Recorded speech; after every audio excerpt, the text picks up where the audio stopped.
bass and make a theme song for my show. Said, alright, just give me all the details, man. And my homie says he don't know. Well, if you're gonna pay me big bucks, cause I might should have something to say. He said, you know what I bring, I'm the customizing king, nothing else matters anyway.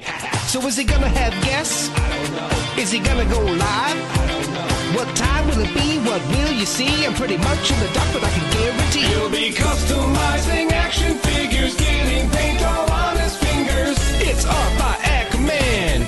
It's Art by Ackerman. Tips and tricks and conversation, sharing his gift with every nation. It's Art by Ackerman. Art by Ackerman.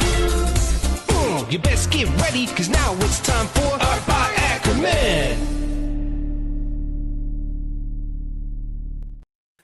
All right, welcome back to another episode of the Customizing Studio.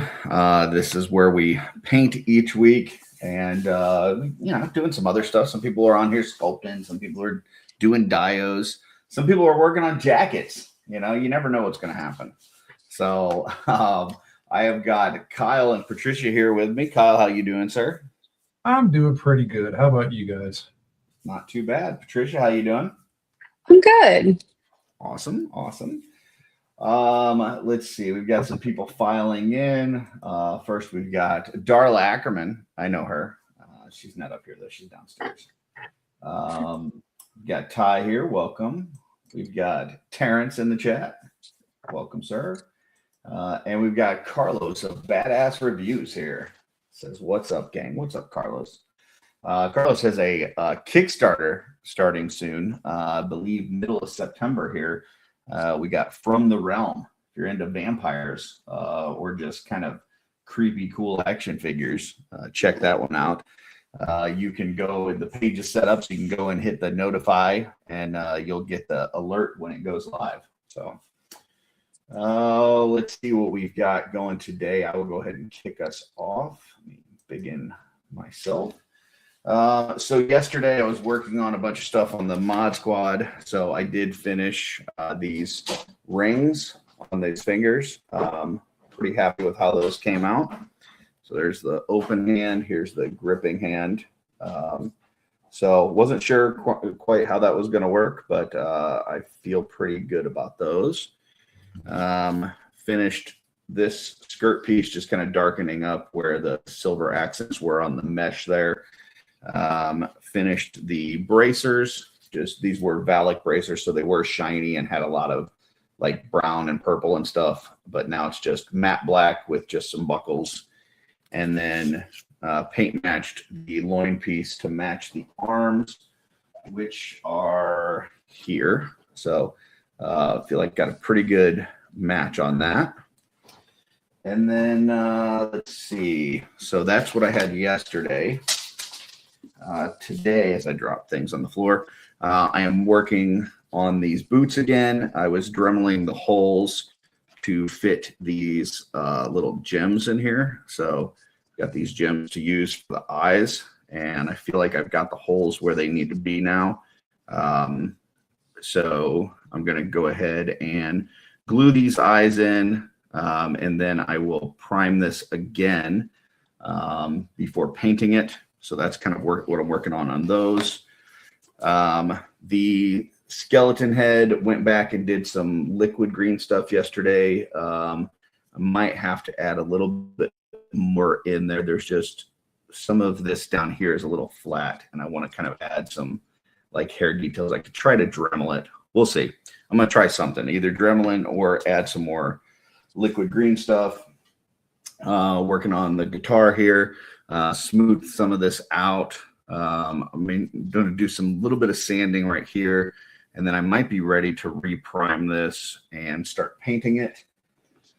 And then after we went off the air, I was working on these wings and putting a black wash on them until I spilled my Nuln Oil all over my desk. So I did not get the backside of these wings, which is why it's a lot brighter. So I need to do that today. And then I don't know. We'll see what else I get to. So, all right, Kyle, going over to you. What you got? I'm still working on this Hylor Kryn. Yesterday I did, if it shows up, the purple I based it in purple, and also I did purple People Eater from TurboDork. So all the purple accents are now shiny. So all the accessory pieces I'm working on. And if I get up to the blue, I'm going to be basically doing the same thing, basing it in blue, and then going over it with TurboDork Cool Range. Oh, yeah. I think we've seen Jay use that one. Okay. Very cool. Patricia, looks like you're almost done. That's what we're working on today. I'm gonna see if I can't finish her up. She's getting there. We're doing highlights. I've got to get some more of the gold baubles in her hair. She's got a lot of like gold pieces. So I'm working on that today, and I'll be getting the iridescent wings in, is the plan. Very cool. How are you planning on doing those? Do you have like a special paint for that or something? I have one I think is going to be good that I've got to play around with. Where did it go? Here we go. It's Interference Oxide Violet, and I think it's pink enough, but it should be iridescent enough, and it should match the right tone. Very then I'll cool. be like white highlight. We'll see.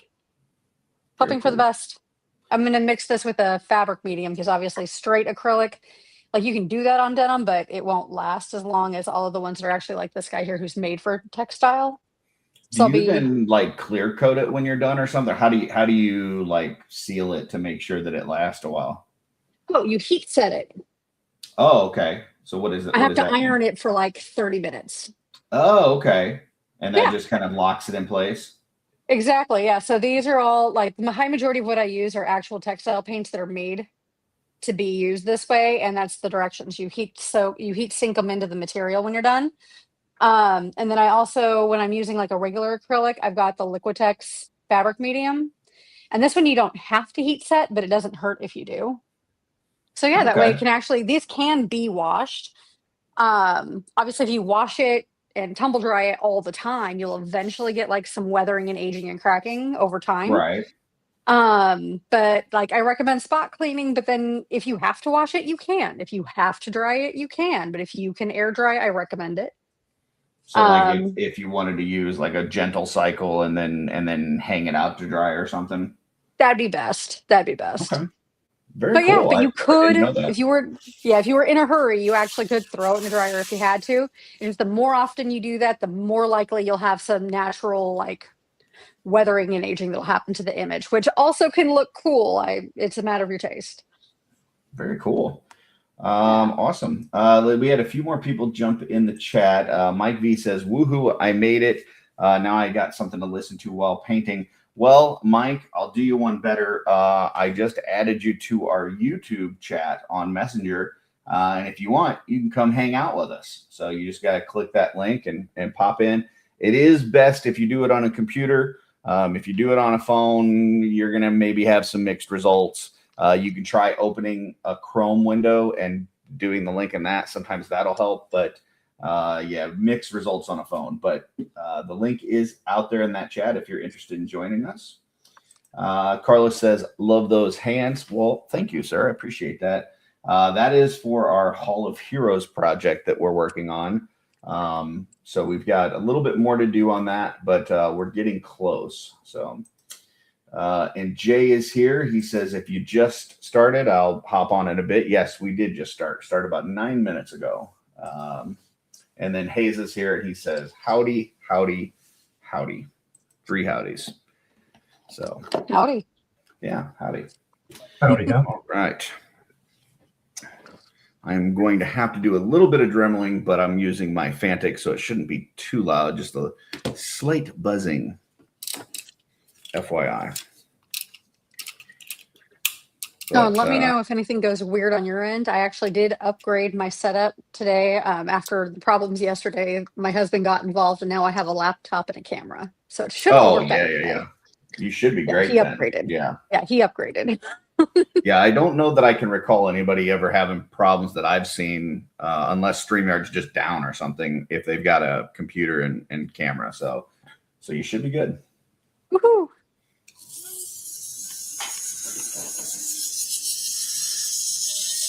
these holes that I've got for these eyes. I've got the holes the size that I need, but now I'm using like this buffing bit to just kind of get some of the loosey-goosey material out of there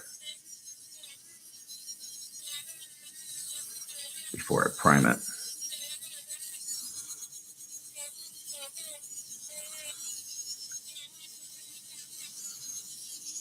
How's everybody's Sunday going so far? Pretty good. Can't complain. Yeah, pretty slow, pretty chill.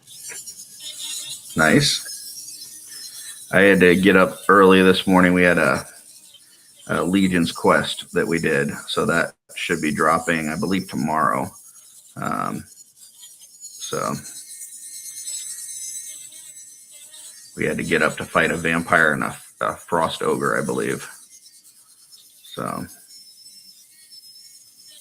Noble calling. yeah. Somebody's got to do it. We did not get any food during the episode, which is usually my most important part.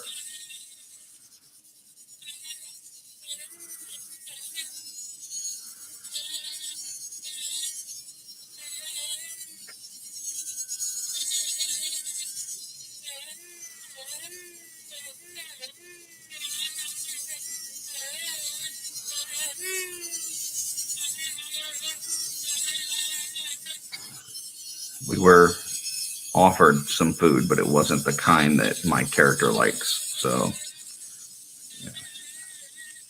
I can't really say more than that without spoiling it.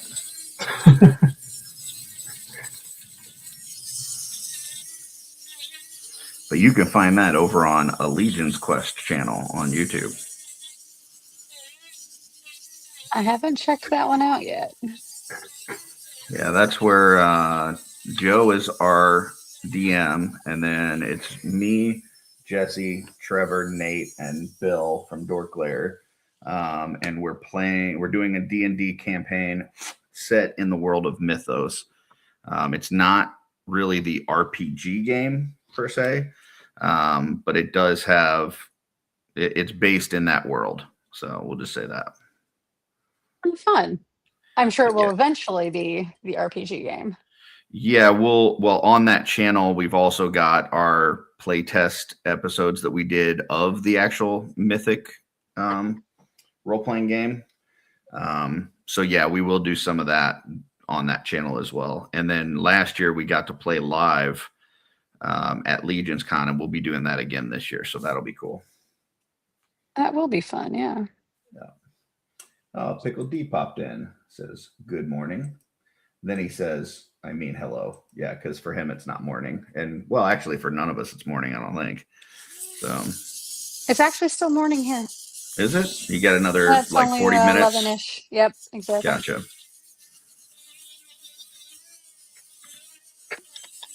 You're in California, right? Mm-hmm. Gotcha. San Diego. That's right. Well, I put out my map yesterday of where people can find the Art by Ackerman brushes. I currently do not have any West Coast representation. So if you know of any hobby stores that would like to carry some brushes, have them hit me up. Oh, you know where would be a really good spot? DC Rockets. That's where I go for all my Citadels and all my paints. They've got the best selection that I found in San Diego. Oh, that'd be cool. Yeah, Yeah, I DC know Rockets would be good. I can't remember the name of the place that they do the West Coast meetup at. That's there. It's by Sacramento somewhere, but I can't remember. Oh yeah, the name of that's the like a place. whole other country in California. Yeah.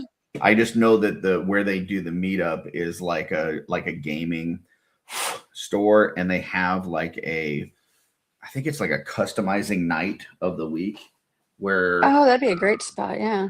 yeah, they actually have, I think they provide prints for people, and then so they just come in and kind of, paint together and stuff, kind of like what we're doing here, but at an actual location. So Is it called Geekology? I want to say we've ordered from there. I I don't know. I don't remember. I know it's like this. It's pretty neat kind of setup. It's a gaming store, and you can like pay like a monthly subscription, and you basically get to go in there with your friends and stuff, and you can play any of the games that they've got. Oh, So neat. yeah, so it's kind of like you can go in and like they've got board games, they've got role playing games, they got all kinds of stuff, and you just kind of pull one from the shelf and you can play any of the games for like and it's like a small fee. I can't remember how much it was, but it's not much. So, That's a neat setup. yeah, I don't know that I've seen anything like that before. It's pretty cool.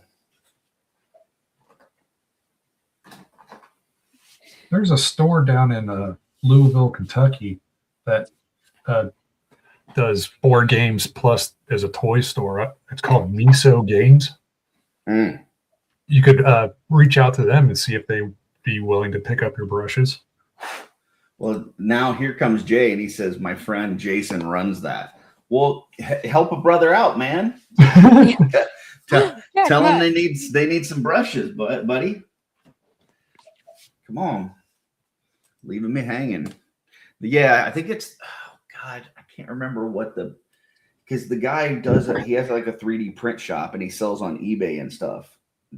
Jay's buddy, and I can't remember what their name is, what their company name is.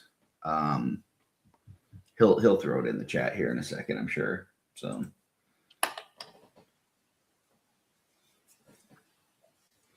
Galaxy Games Cafe. yeah, that's the name of the place. But the guy that he's talking about that does the prints, because they're the ones that did. Remember that anvil that I did, Kyle, that had like the butt on it? Oh yeah. Yeah, they're the ones that did that, and I can't remember what the fuck their name is. Yeah, that I know it's Jason. What's the name of his company? Silly goose.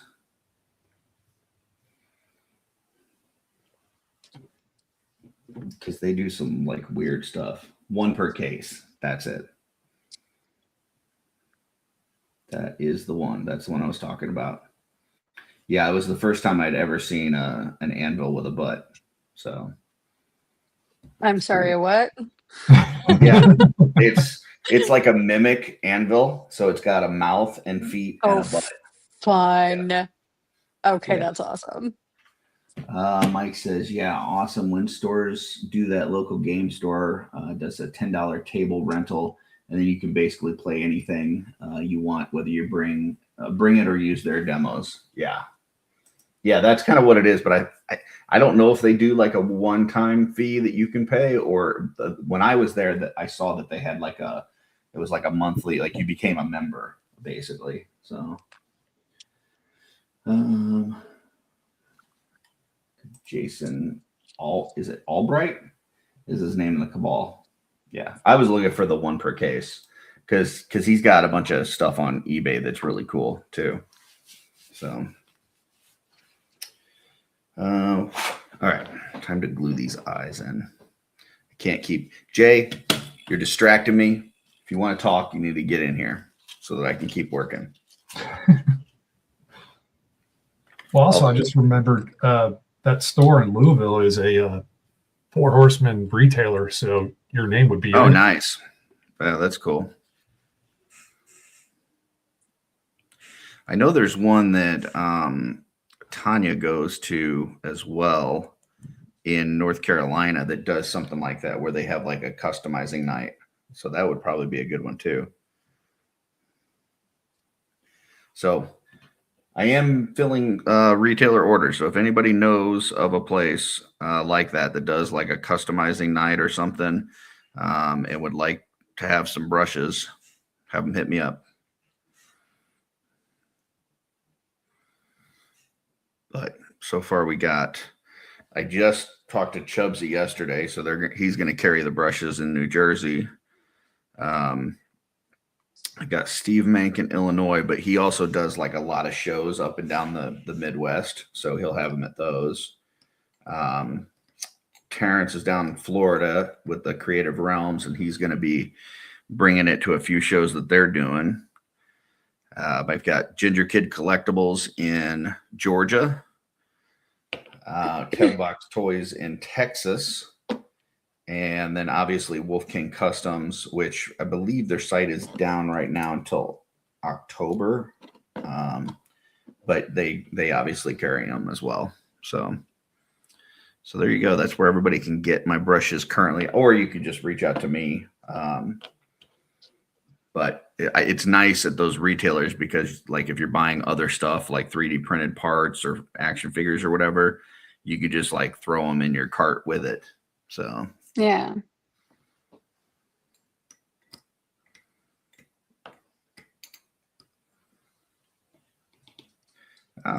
We got Toy Mercs in the chat as well. Welcome.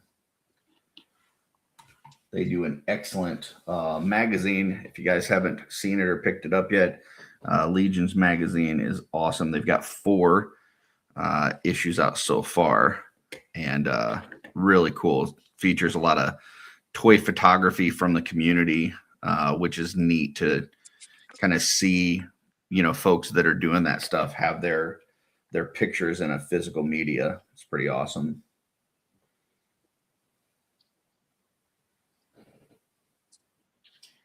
And then Terrence pops in and says, come see us at UltraCon in West Palm Beach, Joe Lanta in Duluth, Georgia, and Titan Toy Expo in Tennessee. The only one of those that's anywhere close to me is the Titan Toy Expo in Tennessee. I believe that's like 5 or 6 hours. I have to see. I thought I had a conflict on that though, but I'll take a look. I might be able to come see you. Dude, of course, Toy Mercs is awesome. They're great.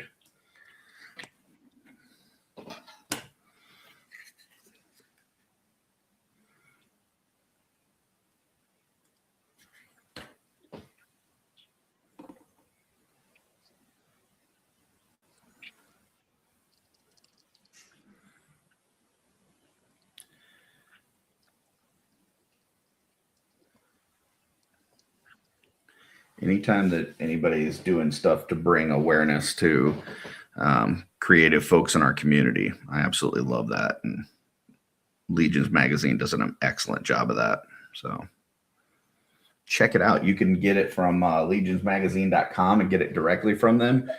Or they also have it now through Big Bad Toy Store. So if you're already picking up something there, or you got something in your pile of loot you're getting ready to ship, throw in a magazine with it. That's the way to do it. That's pretty awesome. Yeah. Yeah. No, we've got a lot. I didn't know about that one. Yeah, we got a lot of buddies that have pictures in there. I know I've seen Steve Mank from Articulated. Well, he runs Articulated Empire, but his photography is on Articulated Times. And then Trevor's had a bunch of stuff in there. I think Dub3's had some pictures. So it's pretty, and they're really nice, like printed in the magazine. So if you wanted to, I'm not saying tear apart your magazine, but if you wanted to, you could take those out and, frame them or whatever. Like they come out really nice. That's pretty cool. Yeah. Oh, Terrence says most of those shows that he mentioned, they will be hosting painting sessions there for people that want to join. So that'll be fun.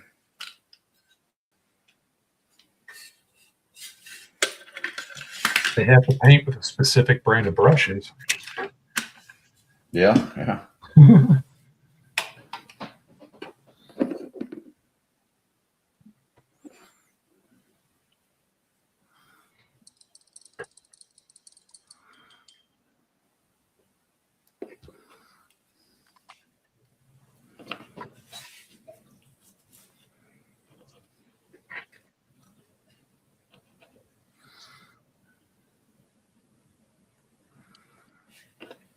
I was pretty happy I just talked to Chubsy yesterday about getting those in there, because I think that's another one that kind of a lot of customizers congregate at in New Jersey. Like whenever they're having like a birthday meetup or something like that, a lot of folks will meet there. So I think that's a good place to have them. Yeah, definitely. You've got people, yeah, any place you have people congregate. Yeah, especially customizers, you know, like there's certain toy stores that I think are more collectors rather than customizers. And for those, it maybe doesn't make as much sense. But yeah, Yeah. anytime that you've got creative types gathering up, it's a good spot for it. Absolutely.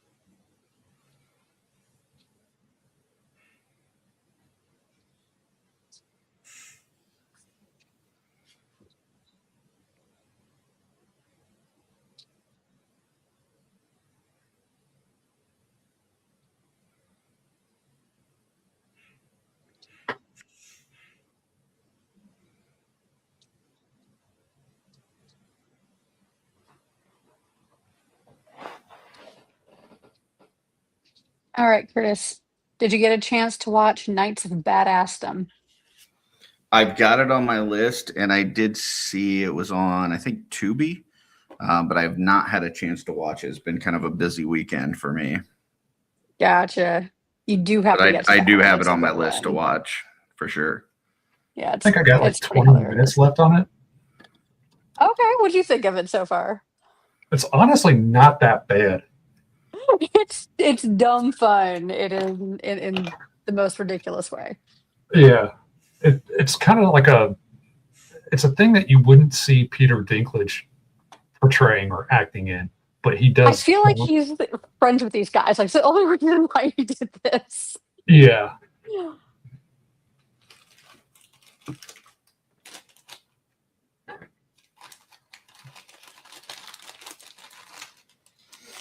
What did Mike V say? If there are people in doubt of the value for shits and giggles, I look at certain companies said of 10 brushes and they go for $100.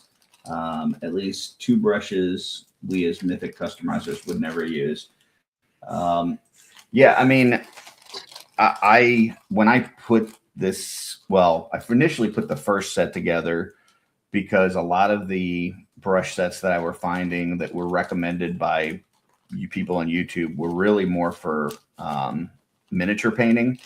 And it's nothing wrong with that, but there's certain brushes that we need for 1/12 scale that are kind of bigger basing brushes and things like that just wouldn't be in those sets. And if you did get those, then you didn't get the tiny brushes that you need for the details. So so I put together that first set really more for me than anything. But I was like, I think that this might be something that people want and I can get it to them at a good value.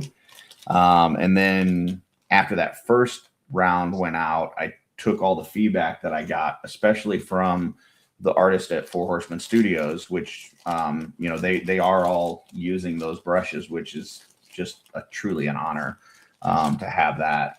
But yeah, I got some feedback from them on some things that they would like to see. And so the new set has those changes in it. And, you know, for what you get for it, and how well they work, I'm really, really happy with how it came out. So That's really awesome that they're using them. yeah. I once again, it's just like, you know, from, you know, going 5 years ago, finding out about this line to the point where, you know, they're using my brushes in the studio is just pretty cool. Yeah, that's worth getting a little giddy about. Yeah. Oh, Dead Man says that he's working on a dio for the upcoming Toy Mercs giveaway. So that's cool.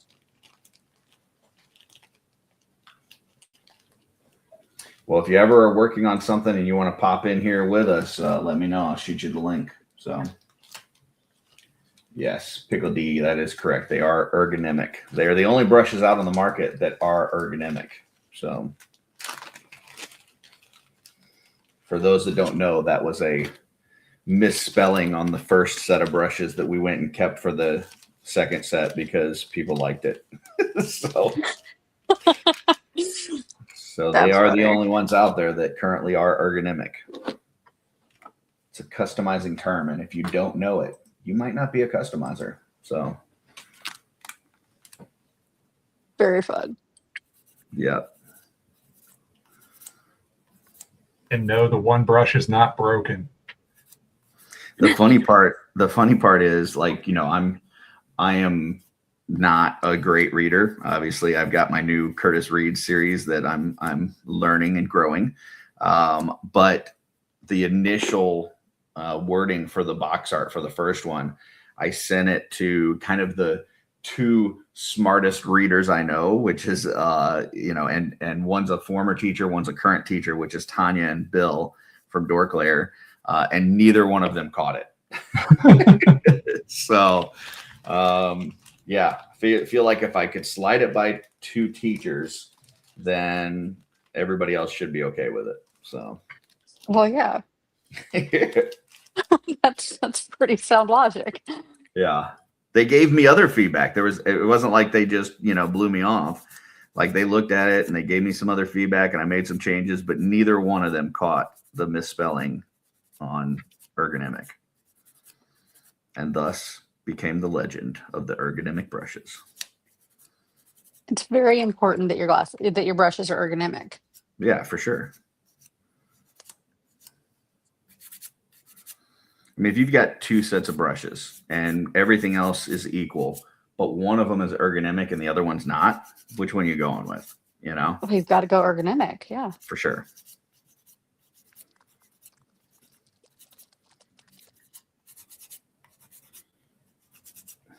Dead Man says, I've personally burned through 2 sets of those brushes.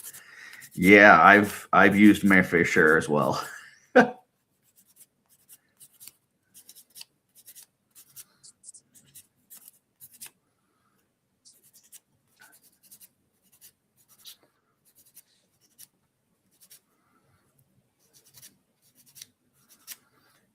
Do have a video out there on kind of maintaining your brushes and cleaning them and stuff, which does help to reduce some of the wear and tear. So if anybody's interested, that is on the tips and techniques playlist that's on the channel. So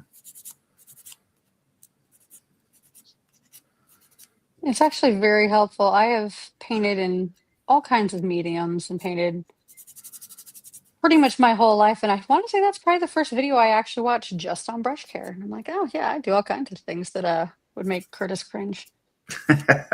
Well, when I first was selling the original brushes, Alan reached out to me. Alan Hops, he does a lot of he has a haunted house and is in the haunt industry and stuff, does a lot of like makeup and big, you know, scary beasts and stuff.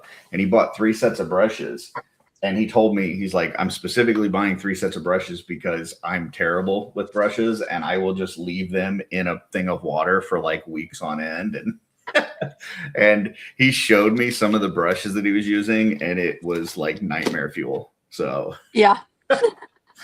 Yeah. Yep. I'm like, I don't better about mind not selling you leaving it in extra water. brushes, but you know, it wouldn't hurt you to clean them every once in a while. So I have gotten better about not leaving them in water, but I've notoriously done that as well.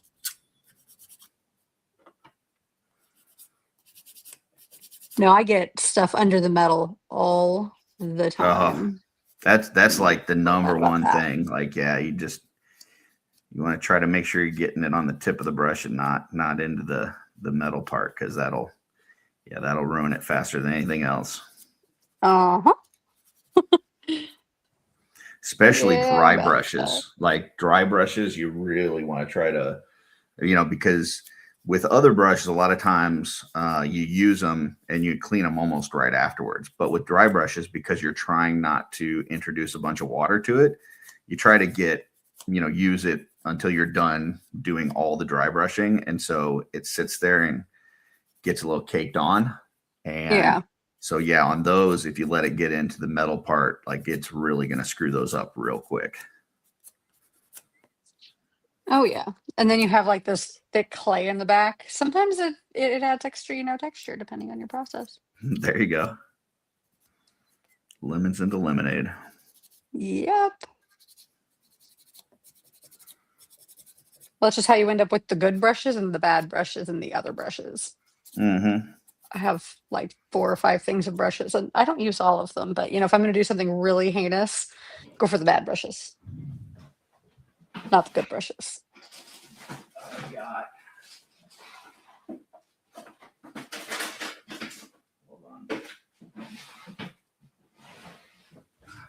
I'm probably going to bring these to Legion's Con, but these are retired brushes. So, and they're not even bad. Like some of them are just like these are from my first set. And when I got the new set, I switched them out. I've got some that I was testing out brushes before I made my set. Oh, geez. So some of these are not like in bad shape. I just don't use them anymore. But yeah, I'm going to bring these to Legion's Con for the customizing studio. And if people want to keep them, they can do whatever with them. So.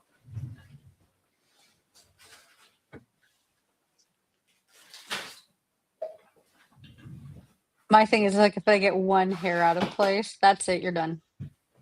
Yeah, you can actually. I need to make a video on it, but you can like using a sharp X-Acto knife and extract that one. That's out of place. Yeah. But then sometimes if you mess that up, then you remove others with the X-Acto knife. I tend to try to use like clippers and clip it down without clipping anything else. Well, but I also just get annoyed.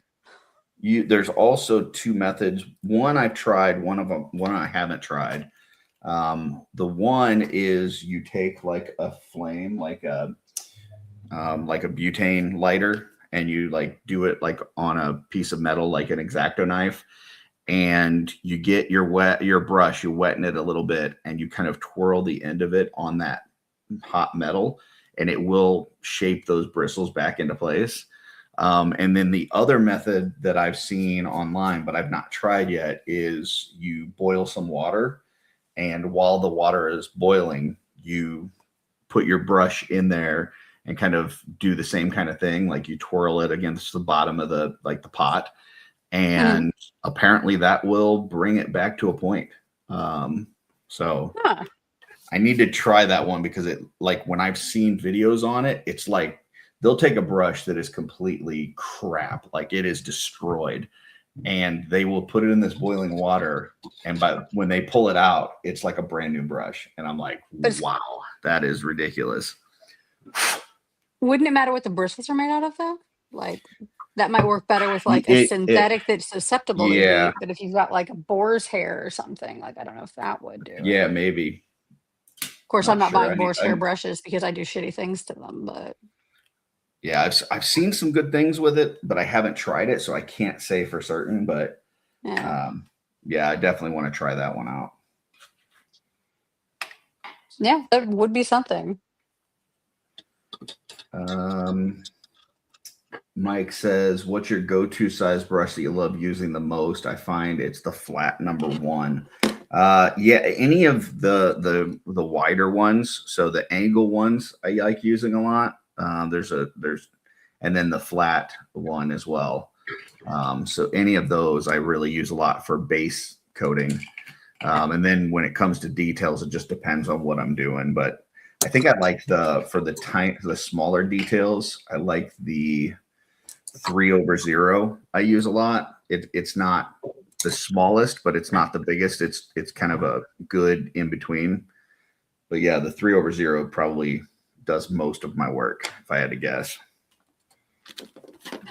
What about you guys? Do you guys have a go-to brush that you use more than others? For detail stuff, I always use the either 5/0 or the 2/0. And then if it's base coating, I always go for the number 2 flat. Gotcha. I know the one that wasn't in the first set that I had to add on. Oh, Jay's here. The one that wasn't in the first set that I had to add to the second one was the number 2 round. That was the one that Eric Miller wanted. So that's in this one. And he said he uses that for like 90% of what he paints. But I'm sorry, Patricia, what were you going to say? Oh yeah, the 5/0, the popular one, is one of my favorites. In fact, I think that's what I've got right now for my details with the white. Mm-hmm. But for details, yeah, it's probably my go-to. And then otherwise, God, it's so task specific and what I'm working on specific. Like I can't have anything too long in the bristle with the denim. With the texture, you just lose it. You have to have shorter, so you have a little more tension with the with the bristles. So it's really not what I'm painting. It's hard for me to call a favorite. It's per task. Gotcha. Well, let's go to Jay and see what Jay's got working. Hold on one second. My computer doesn't want to charge. We are holding on 1 second. My apologies. You're fine.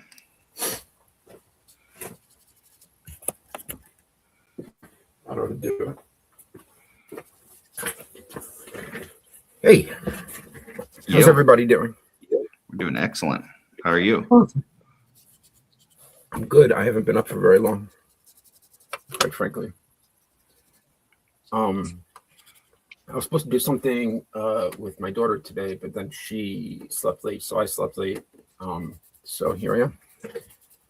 And I don't really have a lot set up. I literally have stuff I have to open and put away. But I have some things to work on. I went to see Steph. I went to Detail Customs last night.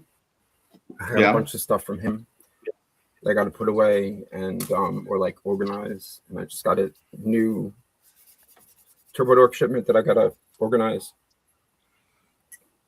That's cool. In a box from Rocket Fist Customs that is half put away. So that's what's going on here. I got this cool snake torso. Oh, that's nice. From Rocket Fist Customs. Did you see that Kyle's going to be using some Cool Ranch today? I did see. I wrote nice as a reaction, but it probably got delayed and nobody knew that's why. But I did see that. People Eater and Cool Ranch are my most used metallics, like straight metallics by them. So those are great paints. I love Cool Ranch. Oh shit, this is what he was talking about. He gave me really careful instructions how to not break or separate this hand throne, because he gave me like a defect and I just did exactly what he told me not to do. But this is not something in the, well, that was a real, holy crap, that's huge. Oh, you can see it there. Yeah. This is Oh, wow. He's gonna have this at Legion's Con. This thing is, Now we can't see it. You're pulling it. You're taking it out of frame. yeah, the frame I have set up Lower here it a little Oh, bit. it's wild. just going to be my lower legs if I'm not careful. But that is, yeah. So then there's the base that it came off of, and I'll do it once I move stuff off my desk. I haven't done a ton of painting this week, so I haven't cleaned at all. So I'm gonna do a little bit of that. I got a couple of his new shields. He's gonna, let me just say, I looked at what he's going to have and what he's working on for Legion's Con, and it's insane. He's going to have the most new stuff he's ever had. Like, He always has something awesome. No, he's got, but like every year he's got like a big thing, and he just says, he always gets to lead, and I think his son's a little bit older, so he's able to spend more time developing new things, and it is crazy. I don't even like. It's amazing what he showed me. I don't remember all of it, but I got these amazing ornate shields that I don't know if they're visible, but I'm going to paint a lot of this stuff up and sell it at my table. Very cool. I need a name for my, I'm trying to come up with a name for my, like a separate name to brand me selling weapons, but I don't have anything good. Probably not. Can't you use Jay's Armory because that's already taken? Yeah, I know, right? But that's my friend, so maybe he'll let me do it. But it'd be perfect. Yeah, I know. I was thinking Low Fidelity Forge just to annoy Trevor. He was complaining about people's names being ending with that, but that is a little bit too common. I don't know. Low Fidelity, High Fatality. but I don't know. It's just too many free. Maybe I just won't do anything. Anyway, that's I'm what sure I you'll thought. figure it out. Yeah, I probably won't do anything. It seemed like a great idea yesterday when I didn't have anything else to think about.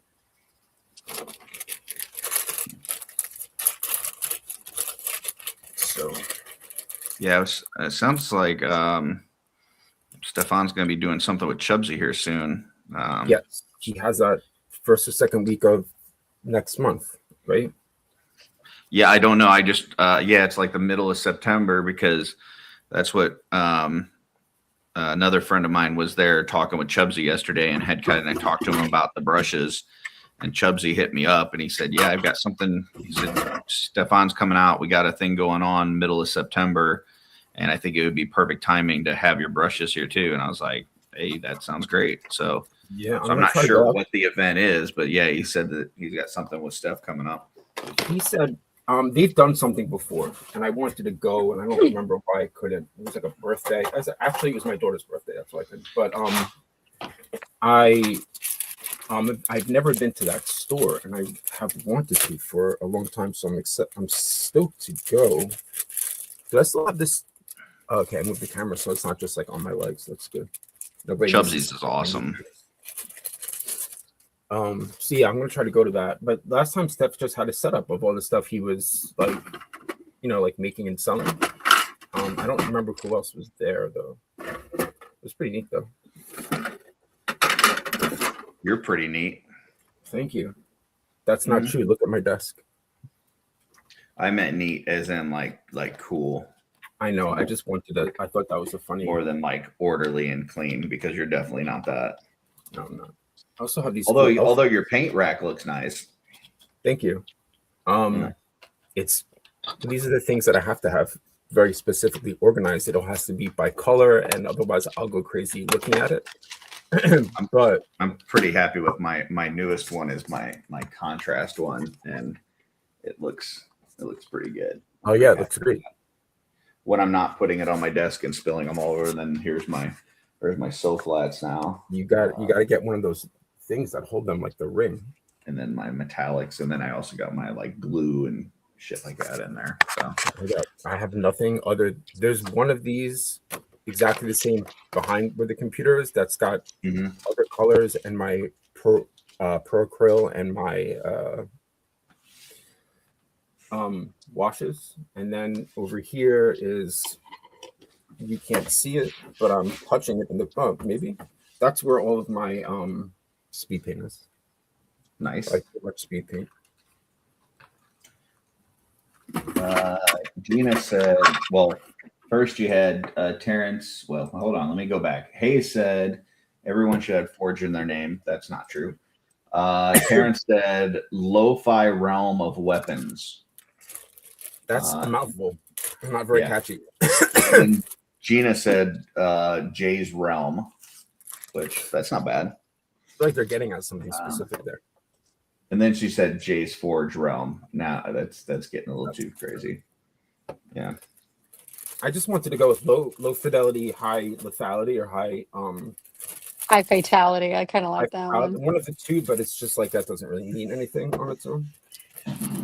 So I just like kind of wanted to call it the low fidelity armory, but I don't want anybody coming up to me trying to get armory experience, getting the confused. Seems like that would be an easy mistake. That was a joke. And a long line of people waiting at your table.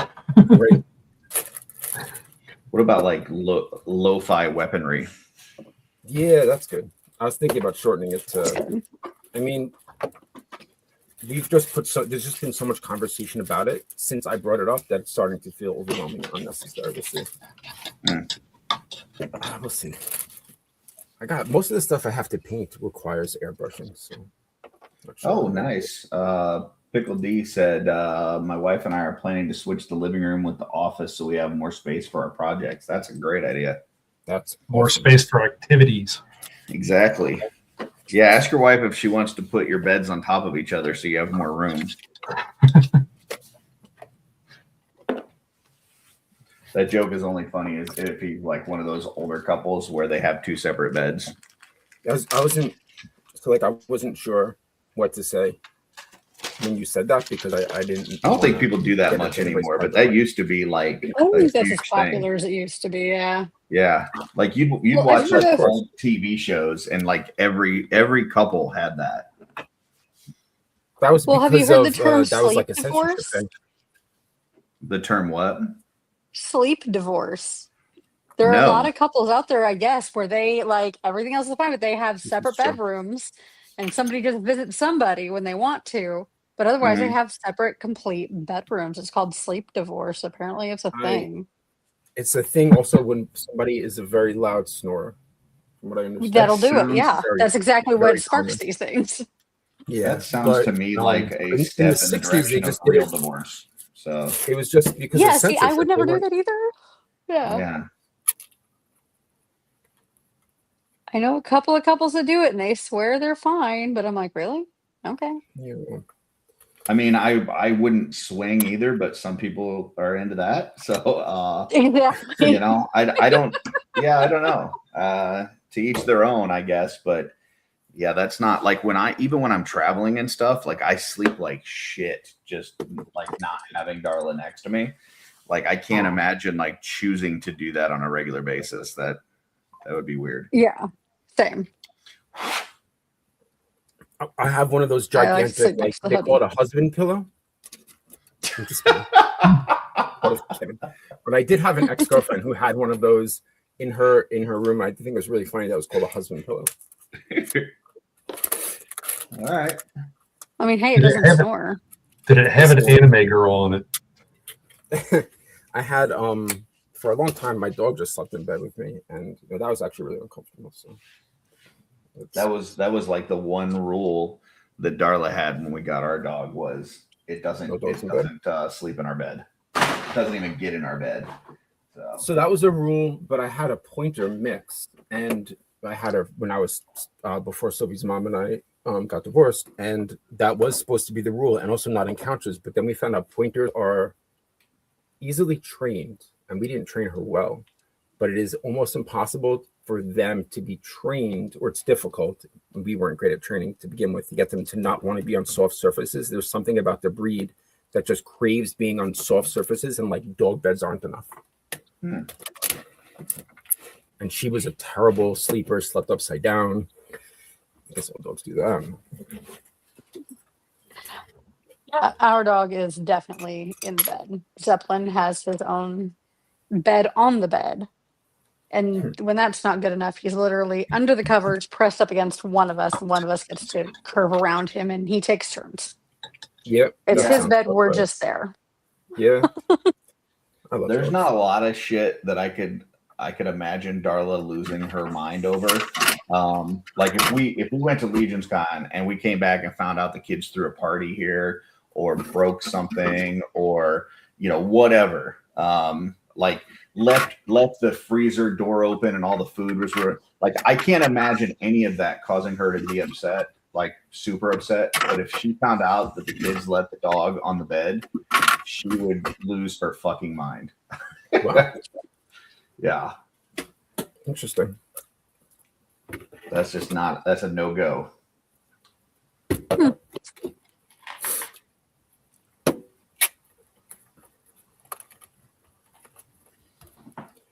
Probably sleep better that way. One less person waking you up or creature. Pickle D said, "My dog's in the bed right now." Yep, my dog is always in the bed. That's the only place he sleeps. At one point, we had two dogs, and the other dog was a half Chihuahua, half Dachshund, and she slept in between the pillows. And that was something else. Gina says, I was going to make a page just for my customs and call it Pixie Paint Studio, but then somebody said that the acronym is PPs. So that's out. Well, I mean, I would never think of that. I don't know how many people make that connection. How about Pixie Paint Realm? Darla says it's because he sheds too much, but she had made that rule before she knew that he shed, so I don't know that that's true. So, like before he was even in the house, that was a rule. So,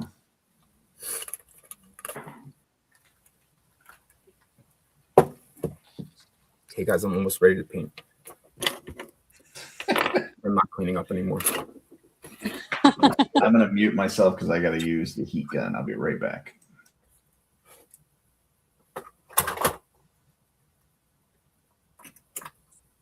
Okay. Wet palette. So both the things I was watching at the beginning, and I'm just sticking my head in because I'm trying to see both the things you guys are working on look really awesome. Thank you. I'm just about done with this one. Yeah. Really cool. Kyle.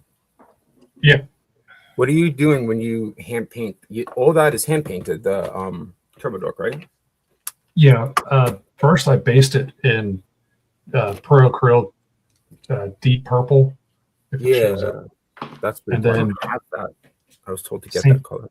Same thing I'm going to do with the blue is I'm going to base it in a deep or the turbo or a Pro Acrylic blue, and then I'm going to go back over it with the Cool Ranch. Do you just thin it? No, I Regularly?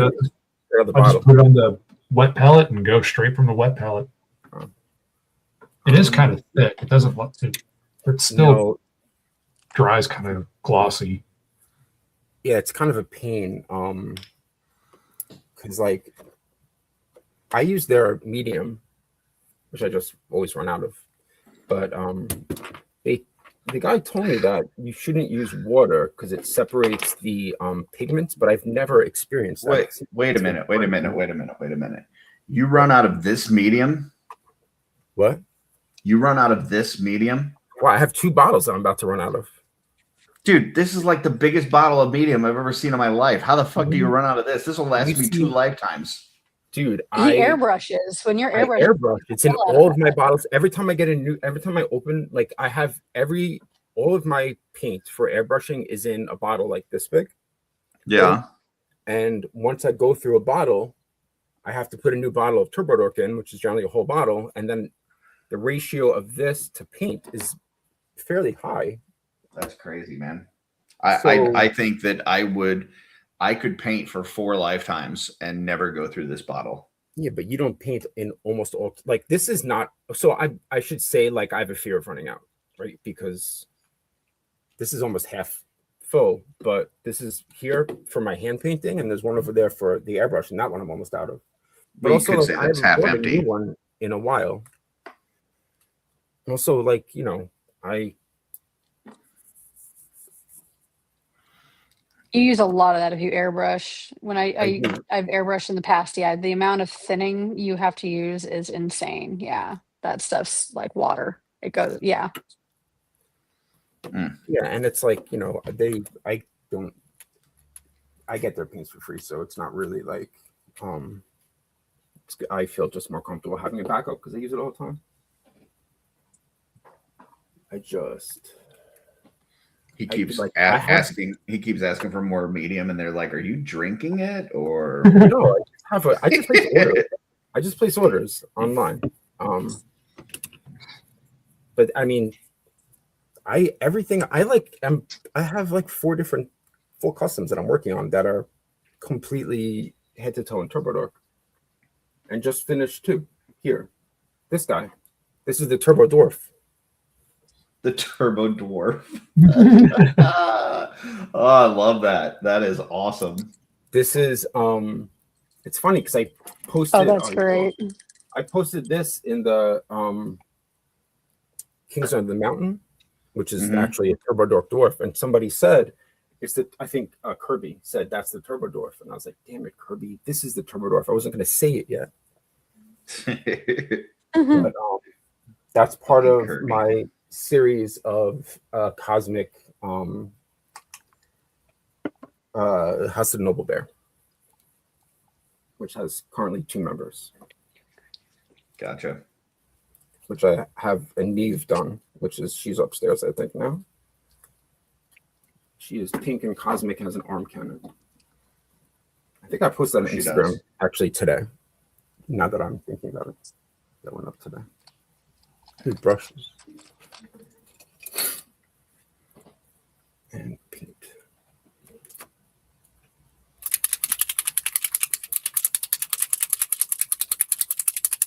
I really love this. I'm working on that Hall of Heroes figure that I did the rings for and stuff. And Darla did this cape for it based on the drawing that Dusty did. And I love it. Like she did this really wide neck, so with the hood on it, so that it kind of folds back, and I don't know, it just looks awesome. Oh, that's Oh wow, awesome. that looks great. Oh, that looks great. It's a Yeah, really nice cloak. I love this one. I love the big I'm at hoods there. because the way they sit back. Yeah, I'm gonna have to have her make something else like this. Maybe not the exact same one, but I love the proportions on it. So this is pretty much done, except for we're waiting for this. The first head that Dirk did, he did a 2.0 and it's supposed to be 1.0. So we're waiting on him to upsize the head, and then Patrick is working on a staff for him. But other than that, this is pretty much done. So yeah, very cool. Take pictures later and send it off to the group. It's really nice.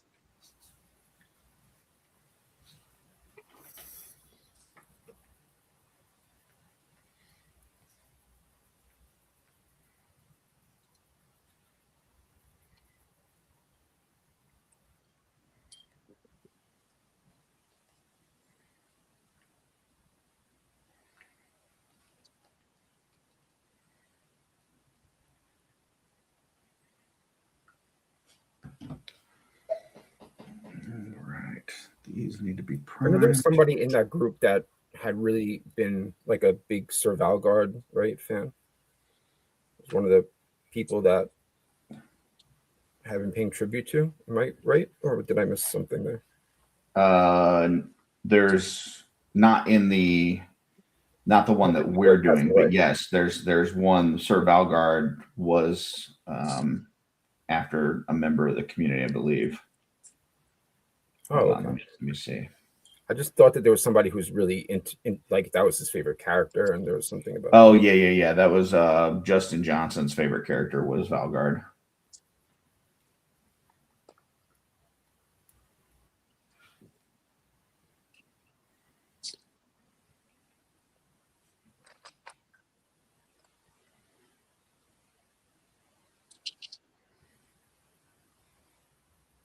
So like you're gonna have to forgive me because the episode that I watched when you were talking about it was a while ago, and I have not been keeping up with social media in the past 2 weeks really at all.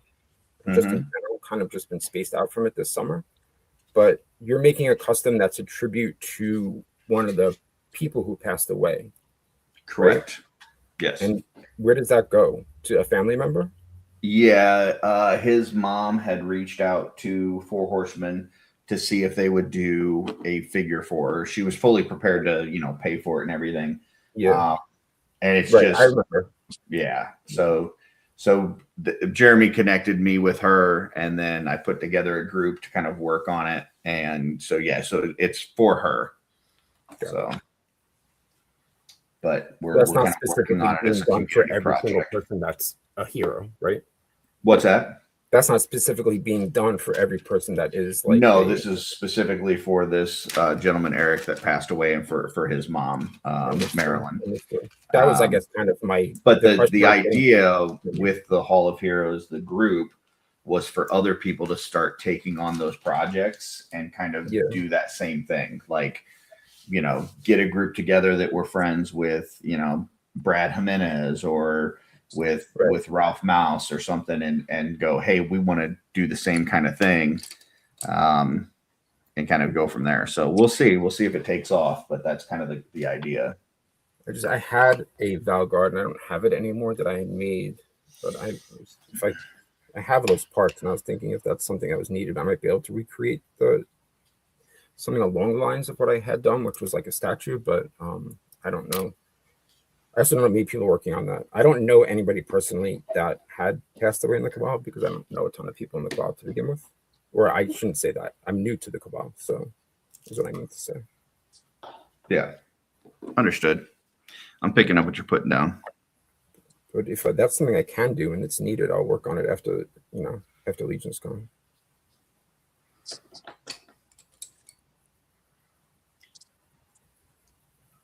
I was gonna say if that's not bought at Legion's Con, I would just donate it, but then it was bought.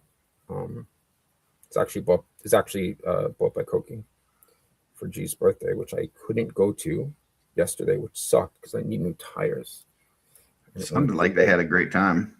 Yeah, man, I'm so disappointed. I really wanted to go, but like, you know, I didn't want to. It's a long drive. Mm-hmm. And like, you know, I had to get new tires put on my car, and by the time I even had that done, it just would have been late to leave. I didn't want to put off getting new tires and drive all the way down there. So, yeah, I've got. I just went and got an oil change this week, and my tires don't need to be replaced right now, but I don't think they're going to make it to Legion's Con, so I'm going to have to get a whole set soon. Because I don't want to. I mean, it's 14 and a half hours on paper. Sometimes it ends up being longer than that, but I definitely don't want to be driving 14 hours and get a blowout or something. That would be bad. Well, I felt myself. It's a really bad rain this week. And I was driving and like just really locally, and I guess I was on the highway, and I felt the car. I don't know if it was like psychosomatic, but it really felt like it was slipping. I was like, fuck. I was kind of hoping to not. Oh no, get that's that a real thing. Until the next one. No, I know, but like it's one of those things where I was like, I don't know if it's slipping on the rain. I don't know if it's the tires, but like I'm not putting this off. Yeah. Yeah. I just wanted to wait until like mid-September. I mean, back in April, I totaled our last vehicle because it had been raining all morning. When I was driving, it wasn't raining, but it had been raining all morning, and I guess that's where it's actually worse because then the oil comes up from the road and stuff. And I went to go stop at a light, and it just kept going. And I'm like, oh shit. I didn't know that's how it had happened.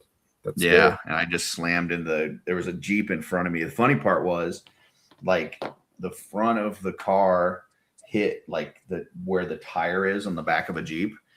And so the Jeep had literally no damage whatsoever. And our car was totaled. Oh man. Yeah, they had no damage, but it basically the spare tire caught like the front part of the hood and pushed everything up to like the windshield. Jeez. Yeah, oh, it just like folded up like an aluminum can. So they had nothing. Like we're looking at their vehicle and there's like not a scratch, and we look at mine and it's like the hood is all folded up in front of the windshield. Like, oh well. Oh geez. Horrifying. But I was safe. They were safe, and got a new vehicle out of it, so it worked out. Well, that's the thing about like the crumple. Like what is it? The crumple zone is not what it's called, but like they're designed to do that essentially for your safety. But that's exactly what they're called, is crumple zones. It is. It doesn't sound right when I say it. When I said it out loud, it sounded weird. Like crumple zone. Well, it doesn't sound professionally named. Yeah, it doesn't. Sounds like something. Yeah. Crumple zone. That's funny sounding. I mean, there's a lot of things that you say that don't sound right, but I think it is right. Yeah. All right. All right.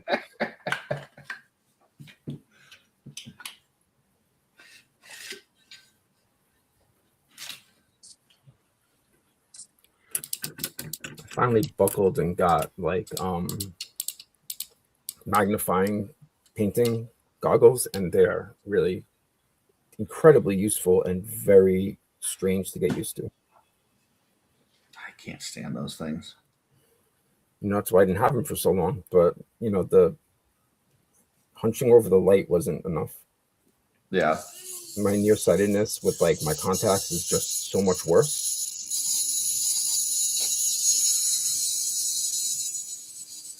Yeah, unfortunately, those reading glasses and goggles and all that good stuff happens to everybody. Yeah, I have to get reading glasses, but this is better for this anyhow. Yeah, there's no point in putting it off. It really does make a difference. You're just saving yourself headaches. I know. I'm not really putting it off on purpose. It's like not something I find myself needing so badly all the time, which is why I bought this before reading glasses, because it's one thing I find myself needing. I kind of forget about getting reading glasses. There's a lot of over-the-counter stuff that works really well. But yeah, that's what I'm going to do. We could talk about Unfortunately, LASIK surgery again. Absolutely not. Nope. Doesn't work for presbyopia. Sorry, so I'm an optician. Oh, really? Kind of what I do, yeah. I'm a Oh, licensed nice. optician. That is really I funny. know a lot about eyeballs. I don't like talking about eyeballs and eyeball surgery. It grosses me out so much. It makes me so physically uncomfortable. Like my skin really legitimately crawls. I feel that way about talking I'll about keep lip it to a surgery, minimum but- then. I gotta say, like, I had 20/20 vision most of my life, and then all of a sudden I was just kind of, I don't know, just some things like far away weren't looking the same, and having trouble reading things from a while, like road signs and stuff. Mhm. And I went and got my first set of glasses, like, I think it was like 3 years ago now, and night and day. I mean, it was like, holy shit, how the fuck was I even like driving? Like, I don't even know. You have no idea what you're missing until you get it back. Yeah, it's like, oh my gosh, like this is so different. Yeah, it's like, it's almost like you're seeing again for the first time. Yeah. Because I guess it goes away so gradually that you don't even really kind of notice it. And by the time you do, it's so far off that when you get glasses, it's like, well, that's a huge difference. Yeah. I just got new contacts, and like at the beginning of the summer, and this is just going like from having corrective, contacts. I don't know why I called it that, to just like having a new prescription, and it was wild. I drove home and I was like, "Oh my god, the planet is so beautiful! I had no idea. It's been so long." It was like, it's like the beginning of summer, and the trees were very green and all of that, and I was like, "This is the perfect time to realize I need new glasses." Yeah. Yeah. I'm going to go on a hike, guys.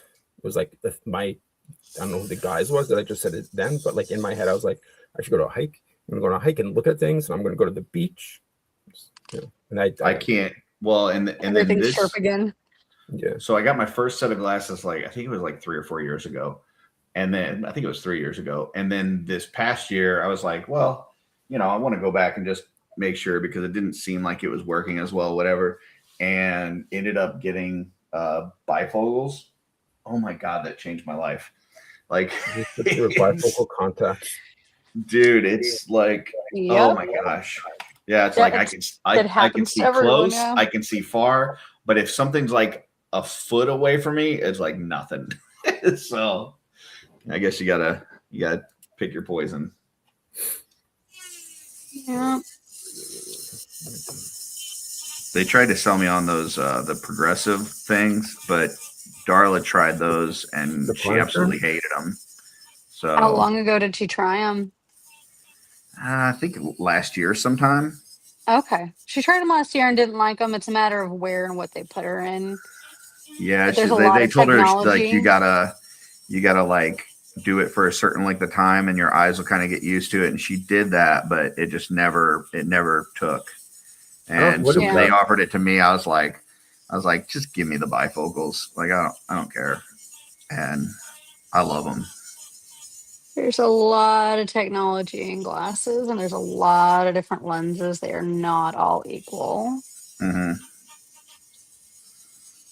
And some have way higher adaptation rates than others. Some people are very sensitive. It can also be a material thing that you could be noticing those things that you can adapt to a progressive in. There's a lot that can go into it.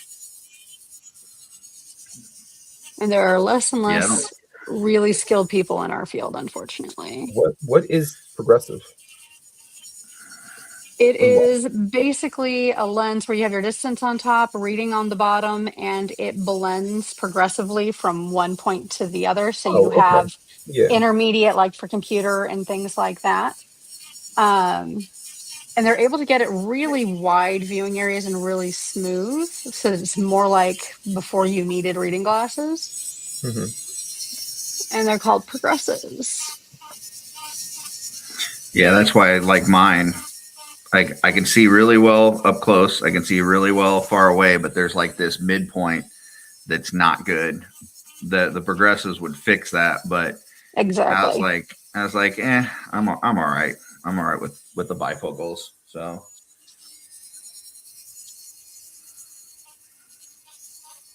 But I don't think to your point, I don't know that the place that we go to is super skilled when it comes to that, because they were just like with Darla, they're like, oh, we'll try it for, I can't remember how long it was. It was like 3 weeks or something, and see if your eyes adjust. And if it doesn't, then we'll just go to the other. And so they just kind of tried it for a little bit, and then that was it. Gave up. They didn't like say, oh, well, let's try a different brand or try some other things, or Well, there's also simple adjustments that can make it better. If her glasses aren't sitting on her right, she's not going to adjust. Like there's a lot of things. Everything in glasses comes down to millimeters. So if you move something a couple millimeters, you can make a change. Yeah. So it's a matter of where you are at. I had that with my first set of glasses when it came in. I guess they had the focal point off or something. Mm-hmm. So it was really, it was hurting my eyes, and it wasn't doing what it was supposed to. And I'm like, I don't know, there's something off. And I guess they had the measurement of my eyes wrong or something. So. Well, that's a pretty easy one to get. So that's not good. It's kind of first day stuff there. Yeah. We go to one of the like chain places around here. So it's not like, we're not going to the best of the best. Yeah, I work at the bougie place. I mean, we didn't go to the place that's like inside a Walmart. I feel like that's like the really rough one, but we're like one step up from that. Inside a mall. Like what's funny is the Walmart ones actually has pretty thorough training systems from what I've heard. They're actually not the worst opticians there. They actually do a lot of training. Oh, well, that's good. Yeah. Just don't get the new guy. Go with somebody who's been there a little bit. There's a lot to be said for a little bit of experience. Terrence says, my eyes are rough, but into 5 years ago, they were great. I got put off when I used to go in before the exam. They'd want to pick out my frames. Oh, before the exam even started. I guess I could see that. I was like, I go to the doctor and they don't have me pick out a casket. Can we do the exam first? That's fair. Yeah.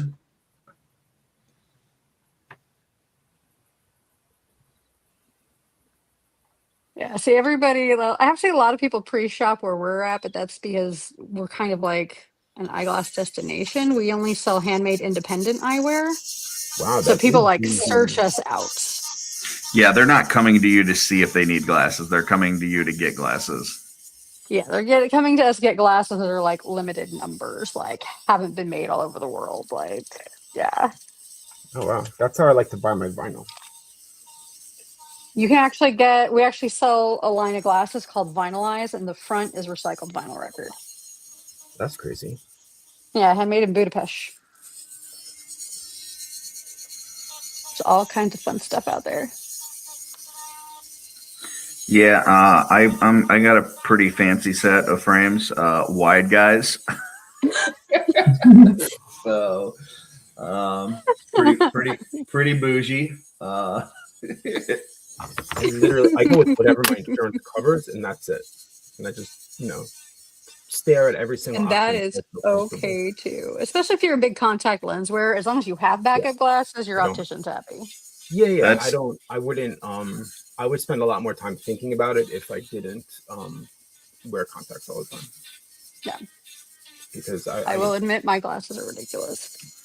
Yeah, I went to look at the frames and like try a bunch on, and I was like, oh, these look great. And then I went and looked at the brand name, and yeah, it was called Wide Guys. I was like, well, that sucks. That's rude. Yeah, that's rude. And then so then this last time when I got the new glasses, I'm like, I'm gonna look at all the frames. And I went in and looked at a bunch of them, and I picked out a set that I really liked. It turned out it was the exact same set of frames that I had the previous time. Hey, you're consistent. Yeah, they're like, oh, this is the same one you had the last visit. I was like, oh, all right, well, I guess I know what I like. So Yeah, I've got, what am I wearing today? I've got my Teos. These are handmade in Belgium. So they're titanium and hot pink. And I Look get at them in fan- hot pink, not because I like hot pink, but because I can always find them. Look at fancy Patricia there. Very, very funny. Yeah. I got bougie eyewear, but it's kind of like it happens. When you see all the eyewear, you have to get the fancy eyewear. I mean, Well, I'm sure you probably get a decent price on them too. Yes, I do. That would suck if you didn't. Yeah. my Oh, here eyewear we go. aesthetic is like $10 aviators from Oh, geez. the exact correct. I mean, sunglasses. So Yeah. So you have Joseph to heard go of to- stocking. These are his. And this is the pair of the vinyl so you can see the music on the front. They found clear and dyed it blue. oh, it's crazy. Let me So dig in that's- real quick. Yeah. Oh, that's cool. See the lines? That's the music. Yeah. Oh wow. Yeah. That's And pretty they cool. make them for big guys, just so you know. Here you go, love. That looks a lot Oh. less. I can't think of the word. Dead Man One says, question: how do you open Mod Podge that you haven't opened in 3 years? You don't. You throw it away and you buy some new because it's cheap. Yeah, you don't. and you can get it anywhere. A gigantic wrench. I've had to do that multiple times. I need to get a new tub, and I constantly find myself using a giant wrench to open it. And again, I don't use it enough that I remember that I need to get a new tub. So I'm like, oh, I need to use that. Fuck, I still have this old ass fucking bottle, and I've had it since I started customizing in 2019. Jay, we got a question for you from Mike V. He says, I used Turbo Dork for the first time. Should they be thinned? People do it all kinds of ways. I would, like I was saying, they have a thinning medium on their site, which I am holding up, right? I have these stupid glasses on still. Yeah, okay. So if you're hand painting, you should thin it with this, and the ratio is on their website. It might even be on this. Hold on. Hand brushing, 5 drops of paint to 1 drop of thinning medium. Airbrushing with a 0.5, it has actually, oh shit, I didn't even realize. They have instructions by needle size. So 4 parts paint to 1 part thinning medium for a 5 millimeter needle, and 3 parts paint to 1 part thinning medium for a 3 millimeter needle. He's been And using 3 1 part millimeter to 1 is like part. what's most common, but I recommend this. Sometimes I go over that amount that they ask for. Oh my goodness. Their audience are painting minis. So if you want to cover a larger amount of ground, it sometimes helps to thin it a bit more. But I would definitely do that. There's other airbrush mediums that you can absolutely use. Golden airbrush medium, if that's easier for you to find, is if you can find it just like right away in person instead of ordering another bottle online. That was like the standard before they had their own medium that everybody, all the Turbo Dork nerds like me were using. He said he'll grab some of that. Cool. I'm muting for some reason. This one bit is like really loud. So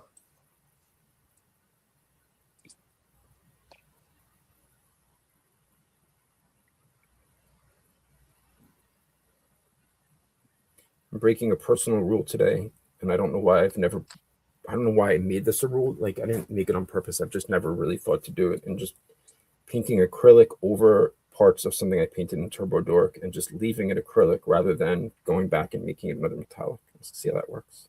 It's fine. I don't know why I kind of like just thought it was a bad idea for so long. But it's working out pretty well. That's all I have to say about that, guys. I don't have much more to that story.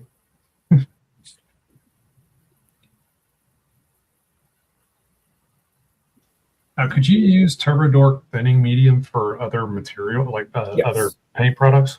Okay. I use it for other stuff all the time. The problem is that it does have a little bit of a glossiness to it. Yeah. So just be aware. It's a semi-gloss medium. It's almost like, I don't know if I want to say it's almost like satin. So it works really, if you're using metallics though, using Turbo Dork, it's perfect because you want a gloss finish. And there's certain paints that, like for me, I like when I'm using fluorescence, not have too much of a matte finish. I think it can kind of look weird, so I like it for fluorescence a lot. Otherwise, it's just like you're going to use So Flat at the end or some other sort of, matte finisher. So it kind of like if that's what you're going to do, then it doesn't really matter that much. So they used to carry, let me actually embiggen myself real quick. I have not seen it in a while, but they used to carry for Citadel, you'd have like this is Agrax Earthshade. Yeah. And then they would have Agrax Earthshade gloss. They discontinued the gloss, which sucks. So they got rid of the gloss, which they had that for Agrax, and then they had it for Nuln Oil, which this is my Nuln Oil gloss. They had it for a lot. They had it for. So anyway, doesn't matter. Go on. Sorry. So if you don't have the gloss one, instead of normally I would thin with the contrast. They have a contrast medium. Yeah. I would normally use this, but if you want it to be the gloss, you can use the Turbo Dork stuff then, and it'll kind of give that same thing. So then you only have to buy one bottle. You can just buy the regular like Nuln Oil or Agrax Earthshade, and then use the Turbo Dork instead of the Citadel medium. So I lived off of the Reikland Flesh Shade, maybe is what that right, Reikland. Yeah. Reikland. I lived off of that. And Deadman will know because I used to paint this whole series of things in gold. And that is such a good shade for gold. If you want like it to look kind of beat, like it depends on how you're using it, but if you want gold that looks really beat up, or if you just want to get some I don't know what I'm looking for is just some depth in the gold, so you have some shading. And there goes my voice for no reason. Then that is such a great shade. And when they discontinued it, I was able to still get it for a while. Hold on. I don't know what happened there. This show, like in the middle of this show, I lose my voice every time. And once I couldn't get it anymore, it was awful. I wound up trying so many different mediums, but the Turbo Dork had not been out yet. I think I was using, I still have it here. It wasn't golden.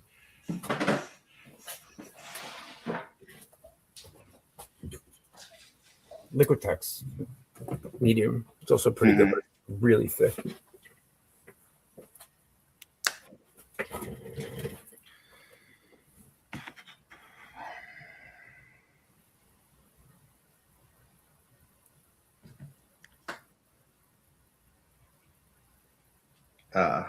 Deadman did get his bottle open. There you go. Yeah, he said he used the rubber coated part of handle on the pliers. So the closest place for him to get more is an hour away, and he ain't doing that today. Yeah. So that's far. Yeah. And man, I go to Michael's all the time, and I just realized that I could probably get it there. Yep. Well, shoot, even Walmart has it, so I don't know where the hell Deadman is that he's an hour away. Like you have to be like an hour away from civilization to not have one closer than that.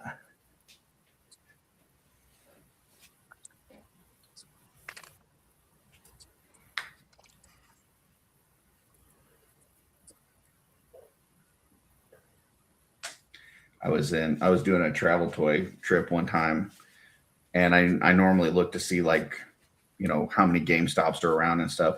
And they said the closest GameStop was like an hour and a half away. And I was like, where the fuck am I? Like, that never happens.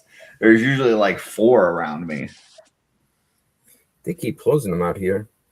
Really? So many. Yeah. Well, they've been slowly closing them. That's crazy. They're closing them out here too. Yeah. The ones out by me, they're transitioning a lot of them from more gaming to action figures. Yeah. And just loading them up with figures. So, which I love. I mean, when I first started collecting, and this is fucking so long ago, that like I think the second Marvel Legends Wolverine had come out in the retro, like the retro carded, if I'm not mistaken. And man, like it was just everything was on sale. It was so cheap. You get everything so easily. Even that was hard to find at that time. And I just remember like I couldn't find something at one GameStop because one by me, like we're like 5 minutes away, but it sucked. And they would just go and find everything and just tell me where to go for everything else. And like their fucking Black Fridays back in the day were amazing. I think I had the entire first Black Series, like all the main characters from Empire, from the first Empire, like that first wave. I remember loading up on that and just throwing them all in my cart at this wild Black Friday. I miss those days a little bit, but also I don't want any of those toys anymore. So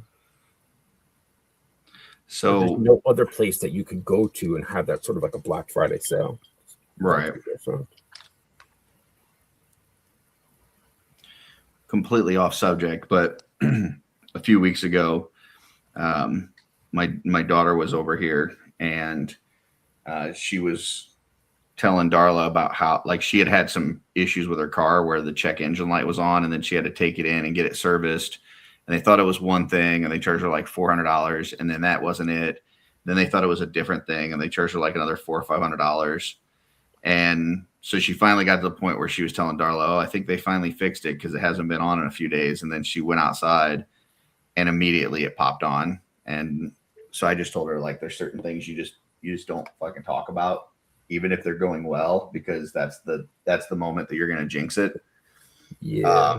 And so we had a discussion on like off-world, like things that you don't say, you never talk about, even when it's going well. A lot of people said like their finances. I said, you don't brag about having not shit your pants in a while. Like that's exactly when you're going to sneeze the wrong way, and it's not going to go well for you.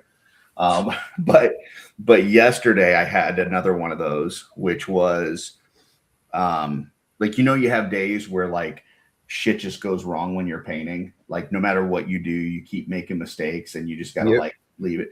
Yesterday, everything was working well for me. And I'm sitting after we got done with Mod Squad. I went and I was painting with Emil. We were just like started a messenger call, and I'm sitting there painting, and I'm telling him like, man, I'm going to paint all day today because every single thing I touch is just working. Like I'm trying this and it works out. I try that and it works out. Like everything I do, like I can't make a mistake here. And almost as soon as I said that, I spilled the Nuln Oil all over my desk, and then I caught it. And so I spilled like 3/4 of it. I caught it. I picked it up. I went to go put it down on another spot on my desk and immediately knocked it over and spilled the other quarter. So in two different areas on my desk, I had 3/4 of it spilled on one side of my desk and 1/4 of it spilled on the other side of my desk. And I immediately thought to myself, that's what you get. That is what you get for fucking bragging. You should have just let it go and just like, appreciated it and just kept painting. But you had to say something, and this is what happens. So, and I bring that up because right now things are working well for me. And hey, stop it. And you didn't learn your lesson. I can't believe you just said that. Yeah. You think about spilling shit like Nuln Oil. What did we just cover? Yeah. But it did get me to get out of the house yesterday. I got to go to the paint store, which was cool. So everything happens for a reason. It was packed yesterday. I don't know what they had some sort of gaming tournament going on, and it was packed, man. I have never seen it that full. Oh man, yeah. I went to I guess I had just my gaming store. I usually don't go on like a midday on a weekend, so but it was also packed, and it was weird because there's only one gaming store really on Long Island that's really huge. Well, I guess there are two, but this one's huge in a different way. This is more nerdy, and it was just I've never seen so many like I guess I don't know. It was just an interesting demographic to see congregated in one place around. Yeah, it was weird. Like what they were doing, it wasn't. I could tell it wasn't D&D, and it wasn't like Warhammer. It was something where they had almost like like wood pieces that like fold up into like little buildings and stuff. Interesting. Yeah, and I'm not sure what game it was that they were playing, but it was like the whole. So it's the miniature market that I go to, which a lot of people will order from, and it comes from this one in St. Louis, and it just happens to be like 5 minutes away from me. And they've got this huge parking lot, and the only other thing in that little strip that they're in is like this karate place that most of the time there's nobody at. So it's got a parking lot that's way bigger than what they need. And like almost every spot in the parking lot was taken up. I've never seen that before. I was like, holy shit. And I walked in and it was just like, yeah, packed. I was like, this is wild. So, oh, and I noticed they had Pro Acryl there. They've never had that before. So that was interesting. There are a bunch of decent places by me, but the one I go to is really far away because there's one. Oh my God, sorry. Right near it, there's another place that has Pro Acryl, but they don't really have anything else good. They had two thin coats, but they sold through their inventory. They're not getting any more. So I can get Pro Acryl at this one place. The other place has Army Painter paints. Mm-hmm. And I have been talking about this probably in the show a lot, but I love those paints. And I never thought that there would be a place by me where I can get them in person.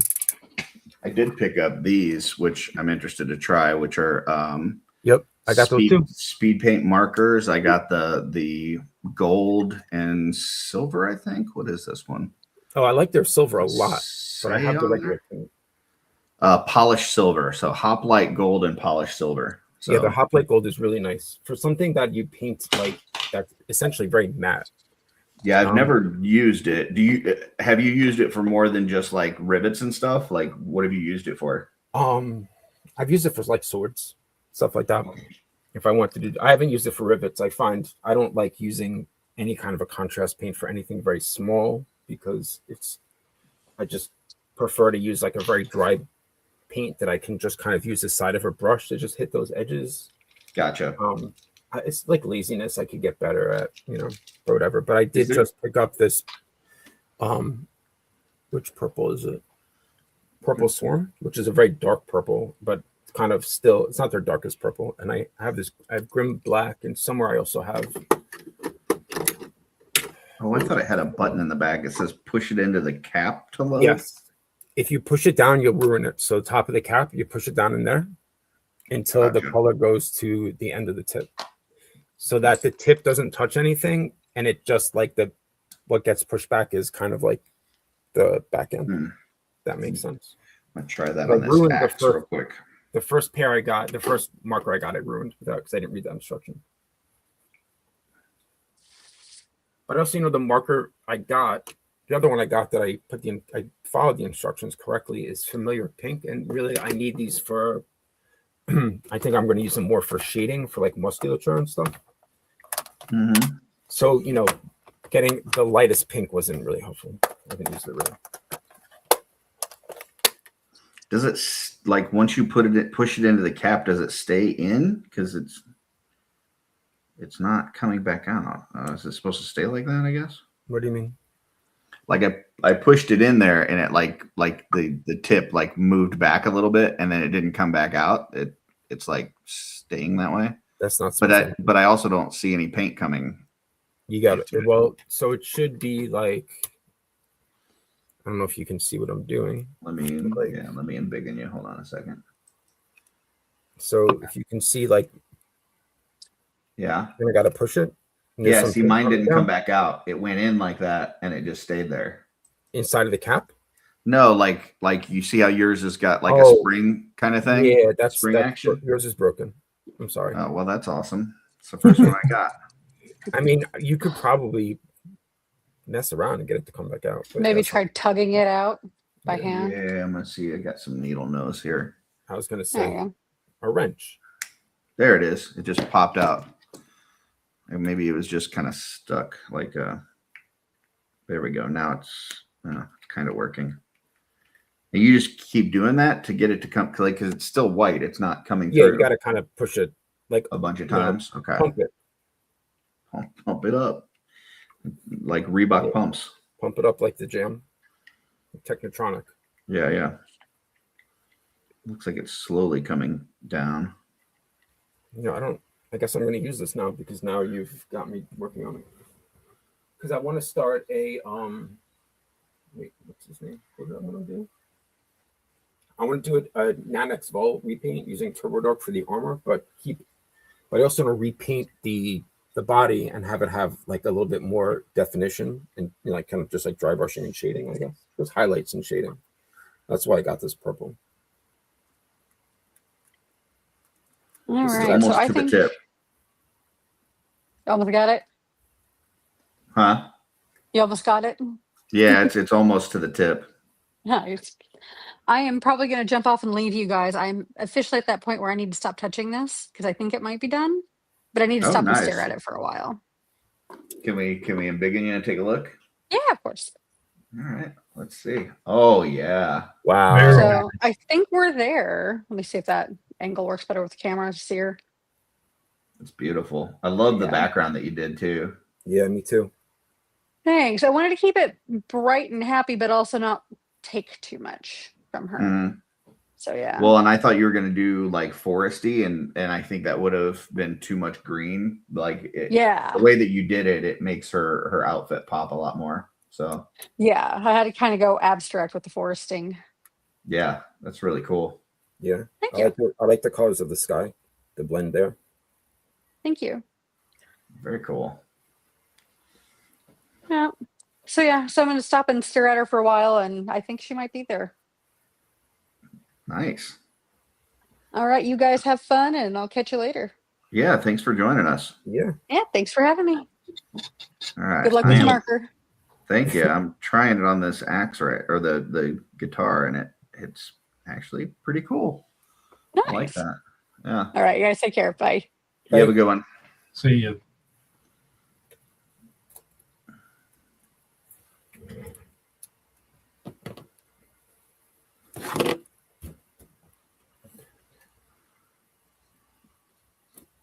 Yeah, I like this purple. It's just a really nice, it's dark and it's really vibrant simultaneously. And you don't get a lot of paints that are like that. And Corey Schoenhofer is the person who kind of, he gets so much definition on his paint. He uses almost entirely speed paint, but he shades in speed paint. So if he uses one color, sometimes he'll shade in a darker one. And I've shaded in contrast paint before if I wanted to really get some serious, instead of using an actual shade, but sometimes it just comes out to be, I guess it's a little bit too much. But with the good thing about speed paint is that war paints, they do a really good job of having kind of like one like a base color and then a range within that base color specifically. So they do it like it's on their bottles will have it listed. I think I was talking about that recently, but you don't get that from the Citadel contrast paints, I guess is my point. So yeah, Deadman said I could hop on, show you all what I'm working on if you're interested. Absolutely. yeah, awesome. Let me shoot the link to your Instagram.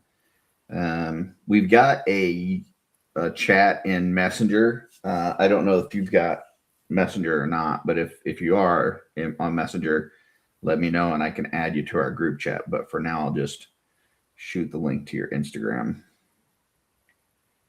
So.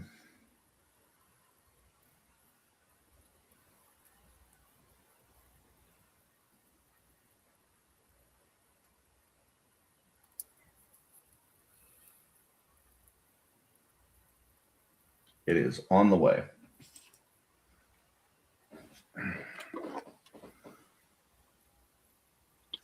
It's a little watery.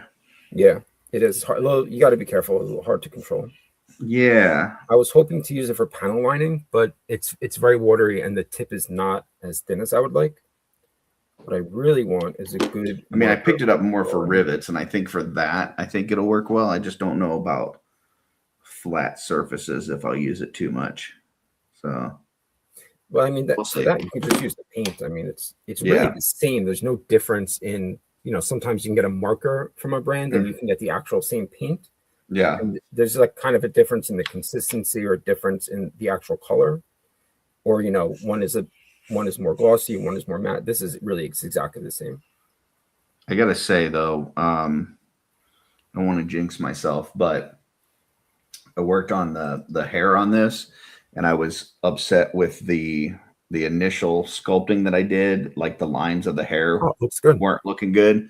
I've still got to paint this. This is just primer, but I do like. I did some Dremel work to extend the lines in the hair, and I think the details look a lot better now on that sculpted part. So I'm gonna put another coat of base coat on there, and then I'll be ready to start doing the regular painting. Twizzler says, just got home from Renfest, so I could finally watch the end of the show. If you ever want to join us, let us know. We'll add you to the group. So, all right, let me go grab my other paint. Stynel Res. It's the most annoying name for a paint. I don't use this a lot. I know like Chris and a bunch of the guys, like they use this for all the stuff that they prime. I would much rather use, just a Citadel primer. But for like something like this, where I've got most of it painted already and I just need to do a little bit, it works really well for stuff like that. And then for like this, where I was doing some sculpting, it's got that self-leveling in there that really helps. So, but if you get it from hello, it's good. Hey, how's it going? for some reason I can't hear you. Oh yeah, Can't hear us? I never do this from my phone, so it's really, I got to figure this out. Give me a second. okay.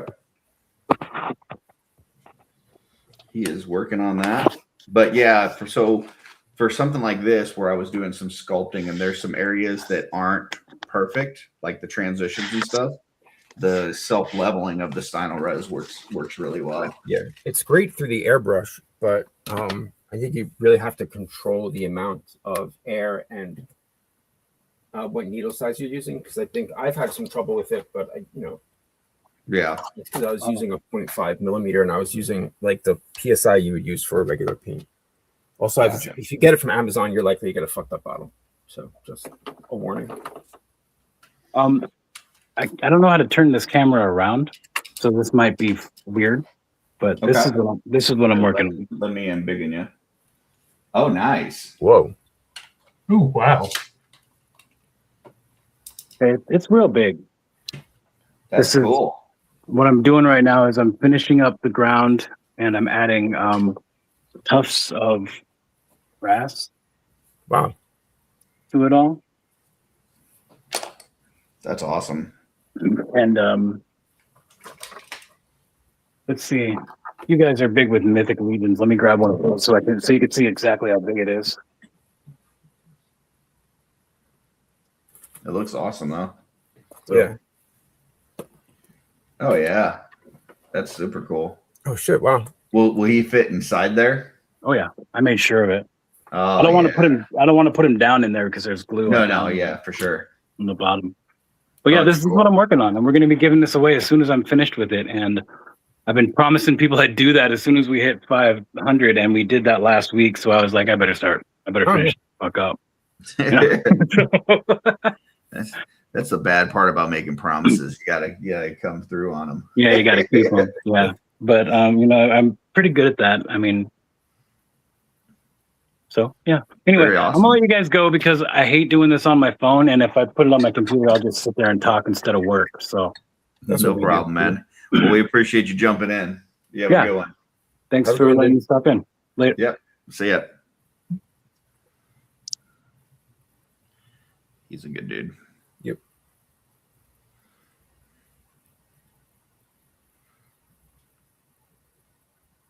If you tag on Sunday, if you post a custom on a Sunday and you tag I think it's Turbo Door Customs, not Turbo Door, fucking Toyworks Custom Sunday. I think that's the hashtag.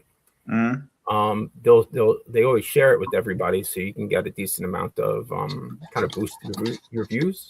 If anybody cool. has ever wanted to do that, it's cool. Twinworks Custom Sunday. I used to do it all the time, like way back in the day. I kind of forget now. But I had reached the point where like I was only getting views if I put that in, and I was wondering if it was fucking me up in the algorithm. Every once in a while I'll do it still, but like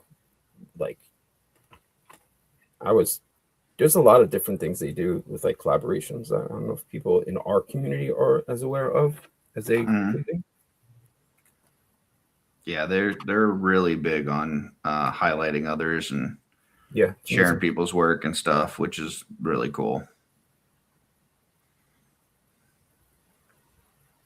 I keep on forgetting to do that when I post something on a Sunday, because I just forget. I post shit like before I go to sleep, and sometimes I just get so drowsy that I'm just like, fuck, I have a problem with like choosing the song I want that's the perfect song and all this shit, and it gets so out of control that I wind up staying up too late.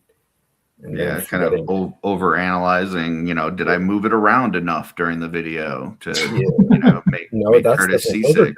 Those are done and edited during the week. I have those done. I always try to have like 3 or 4 done and edited. I enjoy soundtracking those. Is a lot of fun. Like I'm a huge music nerd, and I like go through phases with music and different kind, and I like kind of matching up a custom to the vibe. Or like maybe type of stuff I was listening to when I made it. So that's a whole different thing. It's like the closest I'll ever get to directing a music video. And I grew up on MTV, so I really enjoy that. But if I'm just posting a figure, I still want to have I want to go through my Instagram. If I ever go through my Instagram account and I just hear the songs I chose, I want to go back and make sure and be like, oh shit, that's like those are excellent selections. And that's the collector in me before I was collecting toys. Like that's always been my collecting vinyl and listening to all different types of music and hearing different albums for the first time and different scenes. It's just always, I read more about like more music journalism and stuff than I am looking at YouTube stuff in the toy community. It's just kind of I've always been that way since I was a kid. So I would say if anybody were to look at my ChatGPT log, like 98% of the things that I asked ChatGPT are, hey, I'm posting this custom, or I'm posting about this video that I did on YouTube. What is a good song to go with it based on the criteria? Really? And it'll give me a list of songs that like make sense to go with it. And then I pick one. But yeah, that's probably the biggest thing that it is 100% the biggest thing that I use ChatGPT for. So one of the things that I spend the most time on, and it's a waste of time, but I also think it's worth it, is I will like hear a bunch of new songs because I'm constantly discovering new music. Like I hear about an artist or somebody put something out, or there's like a revival of a genre that I really liked. Like I don't need to get into genre revivals right now because it's probably nothing anybody's interested in, but there's something that from when I was growing up, when I was in my 20s, there was this huge scene in like, especially in New York and Brooklyn, that's sort of making a comeback through a generation of younger artists. And it's great. And I've been listening to a lot of those groups. So I'm discovering new groups that are these, they're like Gen Z. But the point is, like, as I discover all this new music, I will go and save it as a favorite in my Instagram. Not even Instagram, the Instagram app that's separate for making reels. So that I can go back and I can see how many views that song has, and also know like this is going to sync up really well for the part at the beginning where I smash the camera into the custom for the first time. Because I really enjoy doing that for dramatic effect. I spend so much time doing that. My favorite, like the songs that are my favorites, is I can't even navigate it anymore. It's the point of my story, but I get like I really enjoy doing that when I have time to do it. Threads, I believe, is what you were looking for. Threads, thank you. Yes. Man, do I love Threads.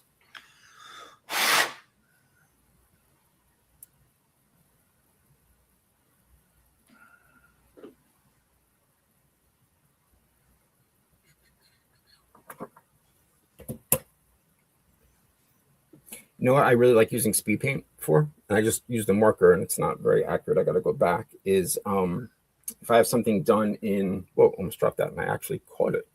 Something in neon. This is, I can't, and if I can show this up close, it's going to look like trash, but this bracer, I used the purple on the, like the fur, and I got to go back and tighten it up a little bit, but I like using speed paint as a shade on fluorescent because it just doesn't overpower it too much.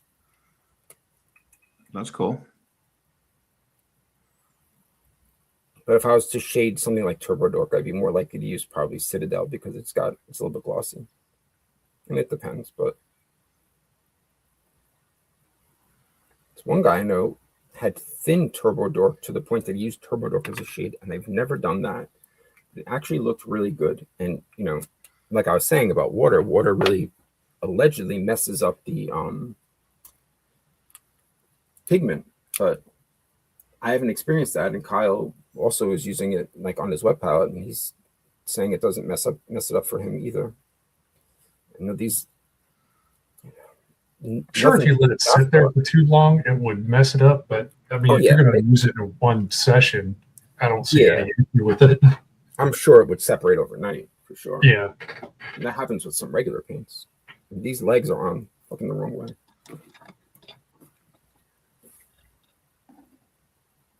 So Curtis, you had told me that you wanted me to do. You thought it'd be cool if I did like a neon armor on a regular like matte flesh figure, which I'm gonna try. Right? You said that last week. Yeah. But I had done the opposite because I was in the middle of that anyway, and this is one thing I have that I need. Oh, that's awesome. And I did. Thank you. I did another one, but I don't. Is that one of the heads? Is that supposed to be the fifth element, guys? Yes, that is what it is. That's cool. And then this is also something I did. I think the body may have come out a little bit better on this one, but the arm, like the actual armor pieces, are just things I had that were laying around. So they don't look great. They were supposed to be fully neon because I have so many bare like body parts, and I never have a place to use them, and they're the old ones, you know, that don't have all the nice like the texture in them. So I just generally make them some like a neon figure. Bare necessities, the simple bare necessities. Yes, that's cool. But this one I did like a Zenithal, kind of like top to bottom on the head. I don't know if it's visible. I was like, I did it, and I was like, you're about to fuck this figure up completely. But you see, there's like the orange on the top and the pink in the bottom. You can see better in person, but looks awesome. Came out pretty good. Yeah, it looks pretty airbrush. Cool. Like sometimes I did it on. I'm holding it all sideways. I'm gonna stop. But I used to do that on whole figures, and it just like kind of didn't have an aim, like a goal. I had aim when I was doing it, and sometimes it came out great, and sometimes it came out weird, and I was just kind of fucking around because all those were for myself. But I'm gonna try to do that on a whole figure. Lesson note for folks in the chat: do not use Stynylrez over top of a speed paint marker. That did not work at all. That completely clumped up and turned into cottage cheese. Ooh, that sucked. Yeah, that was bad. Wait, so the Stynylrez was down. The speed paint was down first? I did the speed paint first just to mess around and try it out. And then I needed to use the Stynylrez, and it like clumped up and turned into like not good stuff. Yeah. Was it not fully dry? I don't know. It just looked like it just didn't mix well for some reason. Interesting. That sucks. Now I'm wiping it off with an alcohol swab, and it's mixing the two together, and it's giving it like a really cool, like dark metallic look. There's a lot going on over there, huh? Yeah. So mixing Stynylrez and speed paint together, not good. Mixing Stynylrez, speed paint, and alcohol apparently is a great mix. So The things you learn. Yeah.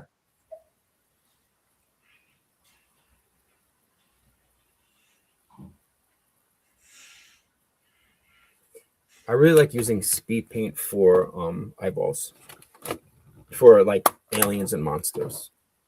So I'm going to use that purple, or I'm going to use the pink on this when I get to the point that the eye is light enough that it'll provide contrast. Maybe some of the purple around the edges. Not really sure yet. Gotcha. They have this one yellow that I love, and they don't make it in a marker to my knowledge, or if they do, they don't carry it at my store. It's not maize yellow. It's like a yellow that's also very orange. Like the shade is very orange, and the highlight part is yellow, and it's just really, it's a really, really nice color. And I wish I could find it in I've only looked at what they had in my store. They probably make it, but. Hayes says, Curtis, how you're liking the speed paint markers? I just used it once. For what I tested it on, I don't like it, but I think to use it for like rivets and stuff, I think I'll maybe like it. We'll see. I'm not sold yet. Undecided. I can tell you that it's not as bad as the AK markers that I used, which were absolute crap. So AK has a really weird consistency too. Like, everybody that I know who uses it says that it's best when you mix it with specifically their mixing medium, and that sucks, man, because I find it very annoying when a brand makes a paint that doesn't translate to other mediums or whatever, because it's like kind of useless. yeah, then you gotta have like 15 different mediums. Yeah, I don't want to I think that's obnoxious. Like I think I read it. The excuse of, we have this chemistry and it works the best, like we figured out the best match for this and that, is bullshit. You just want me to buy all your brand. Well, it's not like they warranty their paint, so make it interchangeable. Yeah. Now, if you're painting an entire car with it, that's a different story. Well, yeah. I've not had that experience, but you have. Some things just definitely don't work together, though, for sure. Like mixing Vallejo and SoFlat does not work. Oh, really? Yeah. That doesn't surprise me. I've never tried to mix SoFlat with anything else. There's some sort of chemical reaction or something that happens when you mix SoFlat and Vallejo where it just completely gets chunky, and it'll give you that like the melt effect, if you know what I'm talking about. Interesting. I want to try that. I have actually, I think I mixed the fucking quadricacidone magenta with a war paints, like the Army Painter fuchsia, maybe. I think I've actually done that and it came out okay. Because I don't have a lighter like magenta from SoFlat. Yeah, that's one of the newer SoFlats that I got that I'm excited to try. I mean, all the SoFlat I have is very much within the like synthwave color palette. It's like turquoise, teal, magenta, fluorescent violet. Which surprises nobody at all. Yeah, I know. Their yellow green is really nice, but I don't really ever have I haven't had much of a use for it. I don't remember why I wound up buying it. This, you'll probably like this one. This is one of the only Vallejos that I use. Fluorescent magenta. Their fluorescent magenta is great. And the airbrush fluorescent magenta was my favorite magenta for a really long time. But now I really like the golden high flow magenta is really great, and the Army Painter airbrush hot pink is very magenta. But they're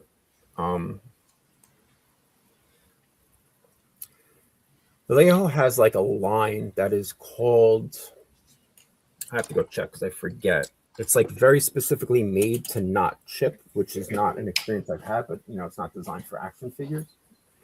But their fluorescent magenta is amazing.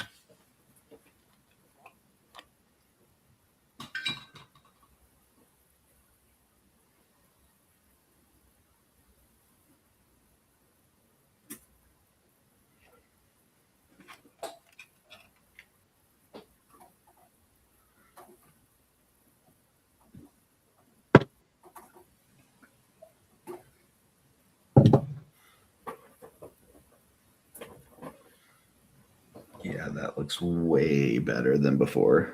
Way, way better.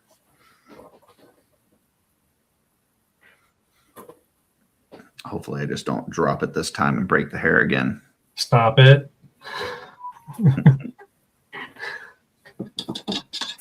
So it's Vallejo Mecha.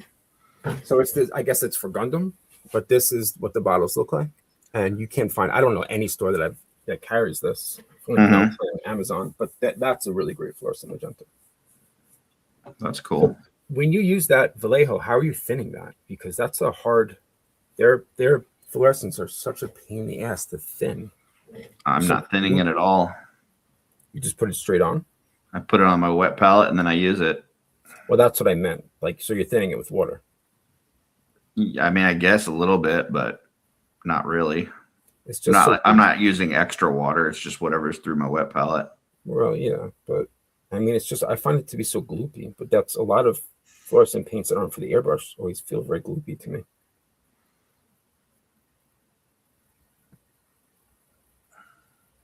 I used to only use like gouache or gouache or whatever. You say that's a word that gets pronounced super weird. From Procro? No, it's like the type of paint for actual, like, you know, canvas art. And okay. Liquitex is gouache. If you look up how that word is actually pronounced, it's really weird sounding, but they had some good, that stuff was very, very, very matte. You had to thin the shit out of it. Like the sculptural details that I dremeled into this hair look so much better now that I honestly can't tell which parts that I sculpted and which parts were already on there.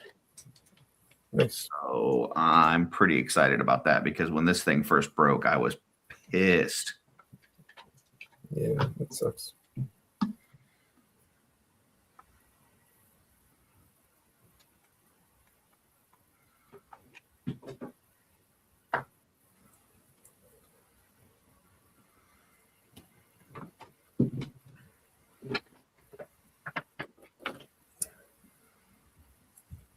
This figure's gonna take me fucking forever. It's really annoyed by that fact. It's going to take a really long time. You got to say 5 ever. But that's more than 4 ever. That's what I say about people with gigantic foreheads. They have 5 heads. 5 head, yeah. I you know, and it's apparently it's a joke that is very common, and I didn't know it, but I was very clever when I said it for the first time. Sad. Well, I've heard my dad say it, but he's also from New York, so maybe it's a New York thing. Oh, maybe. I don't know. It's just something that we used to say about James Van Der Beek, rest in peace. Seemed inappropriate to have made that second joke. He did have a big forehead, that's for sure. He had a 5 head. I also, in college, for reasons that I can't explain, we watched Dawson's Creek every fucking week. I've never seen an episode. It was like something to kind of to hate watch it, but then you got sucked up into the plot. Oh, I'm sorry, I'm opening Cape House. It's also, I think, partially a generational thing. Like, yeah, I'm much older than you, so I don't know if you're much older than me, but yeah, you're a young pup. I was born in the 70s. It was just I was only alive for a year in the 70s. All right, so I'm 2 years older than you. I'm just much more mature. Sure. I couldn't even say it without laughing. I think like it's there's something about, I don't know how to explain it. There's like a very specific point in Gen X that if you grew up like at a very specific part of like the MTV generation, there's like a, I'm not going to be able to articulate this now without it taking me a long time, so I'm going to stop. This is what I'm going to do. Okay.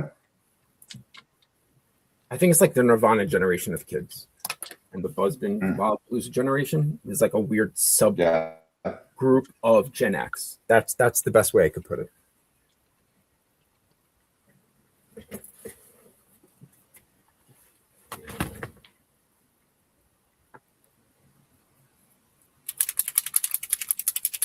No, that's not the right color. Oopsies. Fuck. Where is the right color?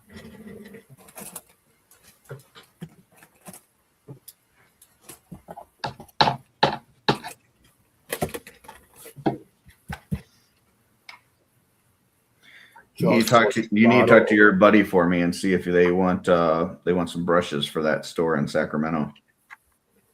I will. I don't know.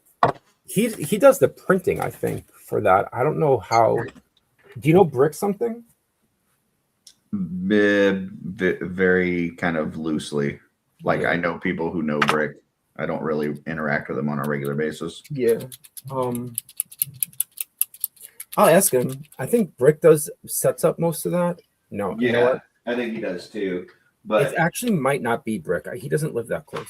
He does. He Brick and I think is set up the meetup. Yeah. But they also have like where they do like a customizing thing, like that's once a month or something. That is and not Brick. Because Brick lives far away, and I know Jason was trying to get him to come out to customizing nights, and he'll come sometimes, but he doesn't always want to make the drive. So I think is the person behind it, and Jason does the like the printing when they need something. So I don't know if you know, I don't know Iz at all, but if I you know Iz. I could reach out to Iz. I would reach out to him because he does the coordination. Because Jason's not like his personality is not one to like. I mean, I'm sure he's involved, but he's not one to start the whole thing. I think a lot of that is on Iz. Gotcha. I don't mean that in a negative way. But I mean, he's heavily involved and he loves it. I wish they had something like that around here, but dude, me too. I only know one. I don't know really anybody who does a lot of painting around here, except for Steph. I mean, he's doing a lot more printing. I'm sure they have something at the miniature market, but it's all miniature bullshit. Oh yeah, right. Same here. There's tons of stuff. Yeah. There are 2 different places out here that do that sort of thing, but I mean, miniatures is what slowly got me into doing this, but yeah, for sure. I don't really necessarily want to go back there just yet. I guess eventually when the RPG comes out, I'll have no choice, but I just I did order my first miniatures. So I have a Warhammer miniature or whatever that is, I think it's behind me somewhere, that I got last, because I live by a Warhammer store, so I get a lot of my Citadel paints there. Yeah, I ordered the World of Warcraft ones that are coming out for D&D. Oh yeah, that's really cool. I just got one free. Like I had bought enough to get like a free mini of the month. I just kind of haven't put it together yet. I think it wasn't like one of the ones that I really felt like I would be excited to paint. But I'll do it eventually. It's cool to have it. I always get weird faction stuff. Like, there's always some reward if you spend a certain amount of money. I have all these faction pins and shit, and I just send them to my friends who are super into Warhammer.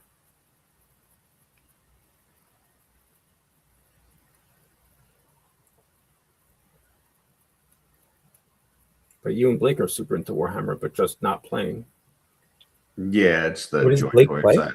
I'm not super into it. They're super into it. I'm novicely into it. Because my friend who like I know the most about Warhammer from actually does live in Portland. Now that I Oh, think about nice. it. And he used to do a ton of. This guy Trevor. He's the first person to use like what's the resin, like the rubbery resin that Resin came out with at first. He was I was talking to FDM? Steph about it. He was the first person to use it, and he was the first person to use their like high detail resin that nobody actually uses anymore. That was like kind of orange. And then he stopped, and because he had a shop, and he had to stop doing it because he would fall slightly behind on orders, and it was all GI Joe stuff, and that, like, actually, Deadman probably would remember Gnome's Paint Shop, but that fandom can be really aggressive, and like he just had to stop because he was giving him so much anxiety, being behind on orders and getting the type of, he just refunded everybody. But he did so much shit for the first time with resin, and now he just paints. You know, his entire account isn't now just painting Warhammer stuff. Interesting. But he is the person who told me about the Emperor's Children and the lore behind Emperor's Children, and that shit is fucking crazy, and it is badass. Which part? What? Which part? The Emperor's Children? They're like, their entire lifestyle is just like hedonism, like complete and total hedonism. They worship a god they may have killed the god because he stopped supporting their hedonism. I don't know. It's a fucking space army that just is like, he said, it's like if you imagine the lifestyle of the Motley Crew, like in the book The Dirt, but a space army devoted to it with like as their religion. And I thought to myself, well, that's fucking crazy and really cool. And then all their minis are pink because it's, so you see all the women, it's I primarily thought they were a lot movement. of purple. What? Is that not right? A lot I of thought there was a lot of purple. Well, Emperor's Children is actually a pink color. Yeah, I know that, but the as far as the color itself, but I thought the faction was a lot of purple. But It's a lot of purple. But it's one of the only factions I think in any gaming where you have something that's very pink. That's like also kind of like army game, you know, that sort of gaming. But you see a lot of, there's this trend called girly pop. I've probably talked about this. That's a lot of women who do Warhammer painting, that they take it to this extreme level with all the pinks and purples, and men like, you know, the really toxic type of people, they hate it. You see these comments like, women should never be involved in Warhammer, they're ruining this, delete your account, like aggressive stuff. But I love that. I love what they're doing, and it's influenced a lot of the stuff that I've made. Toy Merc says that they are like Hellraiser. What, the Emperor's Children? I guess, yeah. That sounds also badass.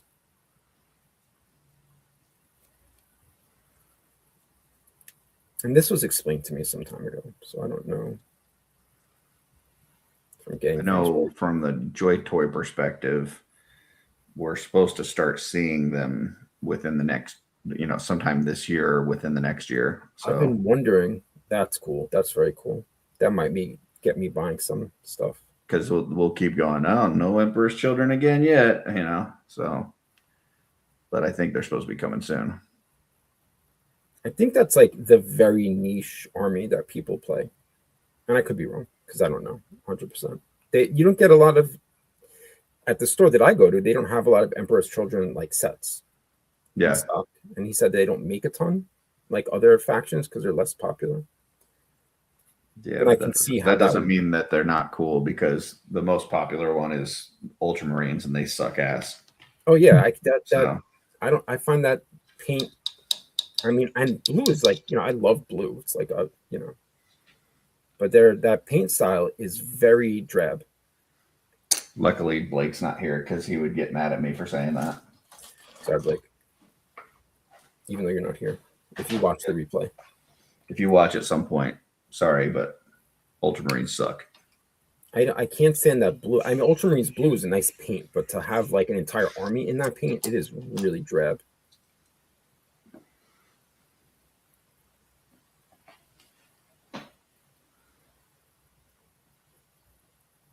What do you think, Kyle?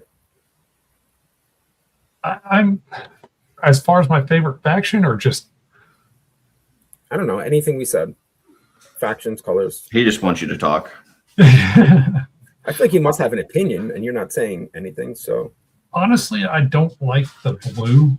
I mean, it's just too much on a large scale. yeah, So, like, if you have an entire suit of armor made out of that blue, it just seems too much. yeah. I'd rather go for like darker colors, like black or dark green or olive drab green. Like the Raven Guard. I like the Raven Guard. Interesting. Even the Death Guard, just how mutated and grotesque they are. I like those. See, that's a little too gross for me. The sculpts on those are amazing, though. I mean, Yes. really, really. I love orcs anyway. Like, I love orcs in just like mythical type stuff. But the orcs in Warhammer are so fucking cool. Like, Yeah. like, you know, just the fact that they can believe something into existence, that they have, they use all these like cybernetic parts, that like just the way that they use technology. those motorcycles are fucking sick. They're just so cool overall. It's like taking all of my favorite things and throwing them together. It's like if you took mythical orcs, add a little Mad Max, add a little like craziness, and like it's all that together. So Yeah, it's almost like they're so primal and so like low tier, but they also ramp themselves up to where they're just unstoppable. yeah. It reminds me of Forge's ridiculous mutant power, that if he imagines something, he can make it, but from science, Mm-hmm. which is such a dumb mutant power, but also very handy. Oh yeah, super I generally handy. do love Forge. The cool thing about Warhammer, and I don't mean to be getting back to Emperor's Children, but for that, like, it's just cool because this is the one game, like tabletop game, that's very popular where you can really incorporate a synthwave color palette and have it work. And they have, like, there's one guy who I really love, Heresy for Heretics. He's the guy who like really does the synthwave shit. Like, really, he does like shit. What's her name? That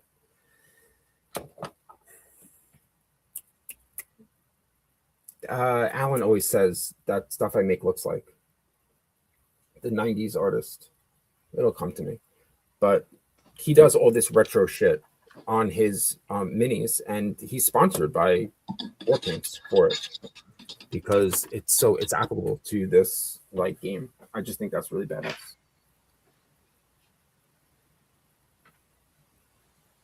Melissa, fuck, what is her name? All right, whatever. I'm gonna paint and not think about it anymore. Yeah, no clue. Sorry, can't help you there. Yeah, for me, I just don't really know too much about Warhammer, but like actually collecting the Joy Toy stuff, I like the art and the design behind it. I'm slowly learning what they are, but I'm relatively new to Warhammer. Yeah, the design's amazing. I don't know that much about it either. I know everything I said. Full stop. That's it.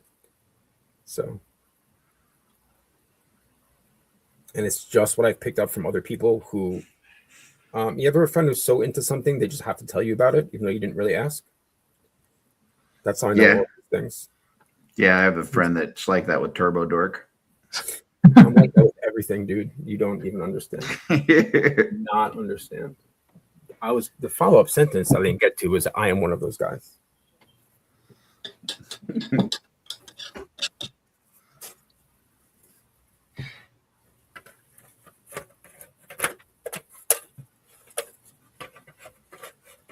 You notice how I stopped myself short when I started talking about music. That is why.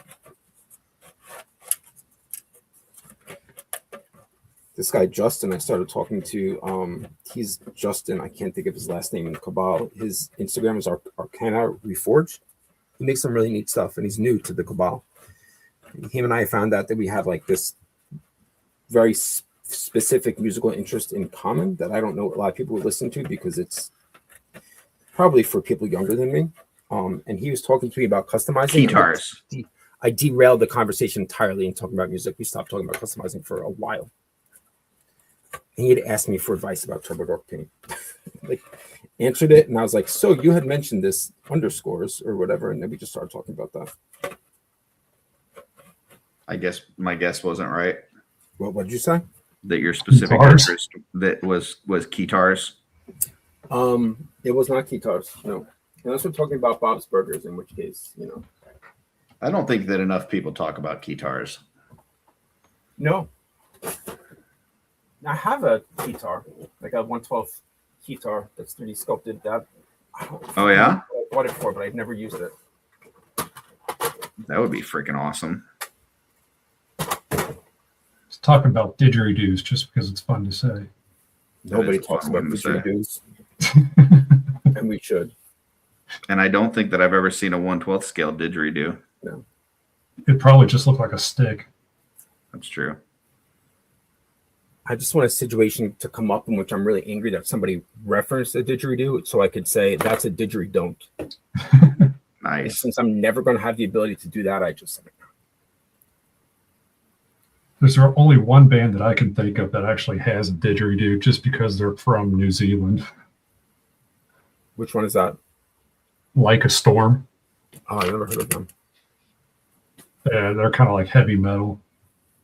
How you put a didgeridoo into heavy metal? I don't know. That'd make an excellent safe word.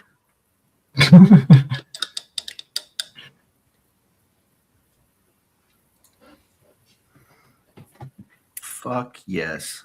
That I gotta tell you, it's not often that I'm impressed with myself, but this is one of those weeks.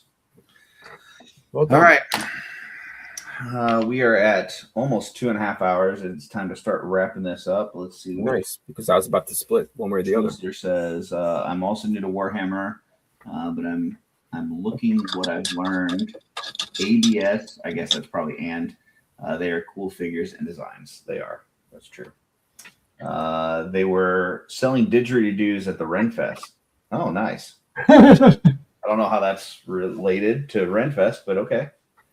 All right, let me go first and begin myself. I worked on the shoes here, so I've got the eyes in there. I'm starting to put the leveling primer on there. Be ready to paint those soon.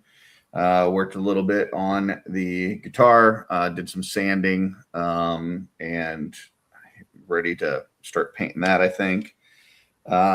And then here, this is a little shiny still. I got to clear coat it, but sculpted the rest of the hair on there and started painting it. And it's looking pretty fucking great, if I do say so myself.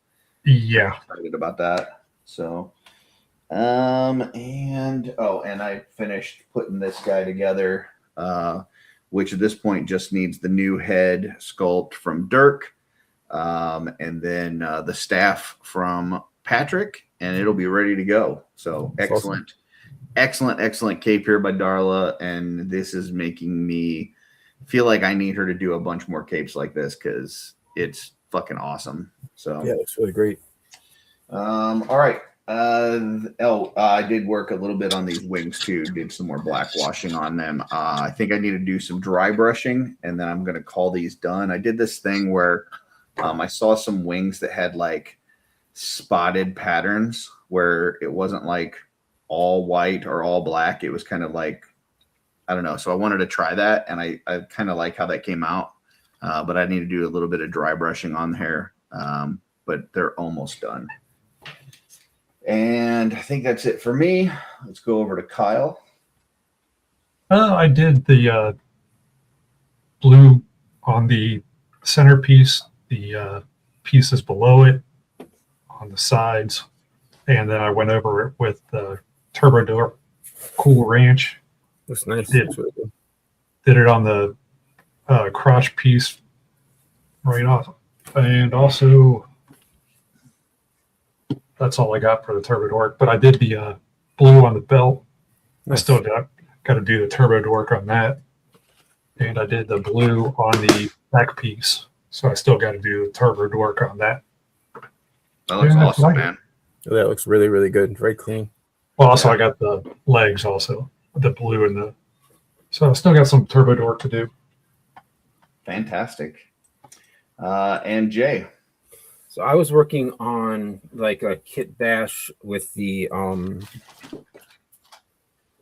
forget the name of this every single time. The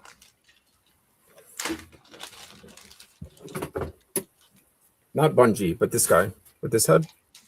So I was using because I'm using his feet, right? The So lowland skate back. yeah. So this is gonna be a figure, but I'm using those legs.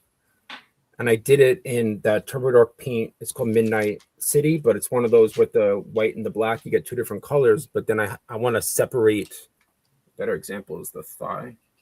So the spikes I want to be pinker, and the thighs, those like the parts that look like rock, I want to be darker. So most of the time I just was mixing colors to find out how to get it to look very close, but clearly similar, if that makes sense. That was mostly what I was doing today.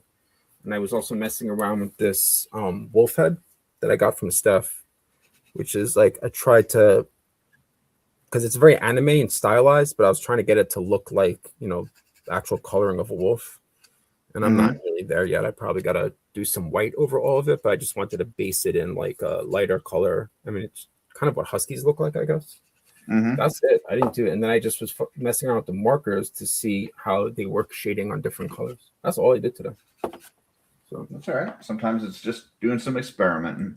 well, I mean, yeah, it was responsible experimenting because I can actually take this and rather than sometimes I just mess around when I'm on and none of that stuff goes anywhere. So Yeah. feel pretty good about that.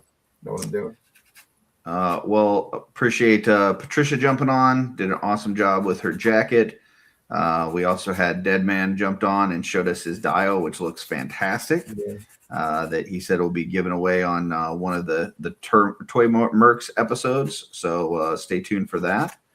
And in just a few hours, I will be on Shooting the Shelf.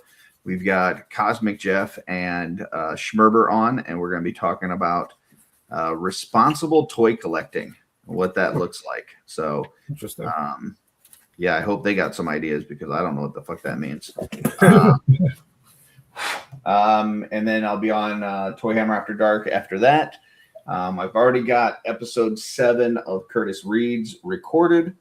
So that'll be dropping, I think, tomorrow for members and then Tuesday for everybody else. And then we'll see if I get to an Exploder review this week. I'm getting a lot of stuff finished up for Legions Con, so we'll see what kind of time I have. Oh, yeah, me too. Kyle, what else you got going on? I'm just going to keep painting this. And other than that, it's just a standard work week for me. Gotcha. Okay. Jay, what about you? I'm going to be on the lounge tomorrow night. So Oh shit, I am too. Are you? Yeah, it's me, you, and Jesse. Oh, that's awesome because I didn't want to be on with people I didn't know because it makes me really anxious. And Yeah, you're gonna be on with us, and I'm gonna give you shit the whole time. I was like shit because Josh and Jared were on the other episode, and I said I think that was booked anyway before Trevor reached out to me, but I said that was the one Monday I couldn't do. I love those guys, but yeah, that's great. That makes me feel better. I don't know if there's anybody else besides us, but I know for sure it's me, you, and Jesse. I mean, because they asked me and Jesse, and then they're like, Jay will be on too, and I was like, fuck it, I'm not doing it now. I didn't ask him who else was going to be on it. I meant to, but I forgot. I was like at the beach and I had terrible service, and I had to send them all the pictures of things I had done. But that's it. Awesome. Cool. Well, that's it, folks. We will be back next week for Customizing Studio, as well as on Saturday for Mod Squad. And don't forget, we've got an event coming up at Legions Con, the Customizing Studio Mod Squad event. It is the 3rd annual. We have 60 seats available. It's first come, first serve. We would like to get as many folks in there that are first time or new customizers as possible. But we'll have a mix of some experienced folks in there too.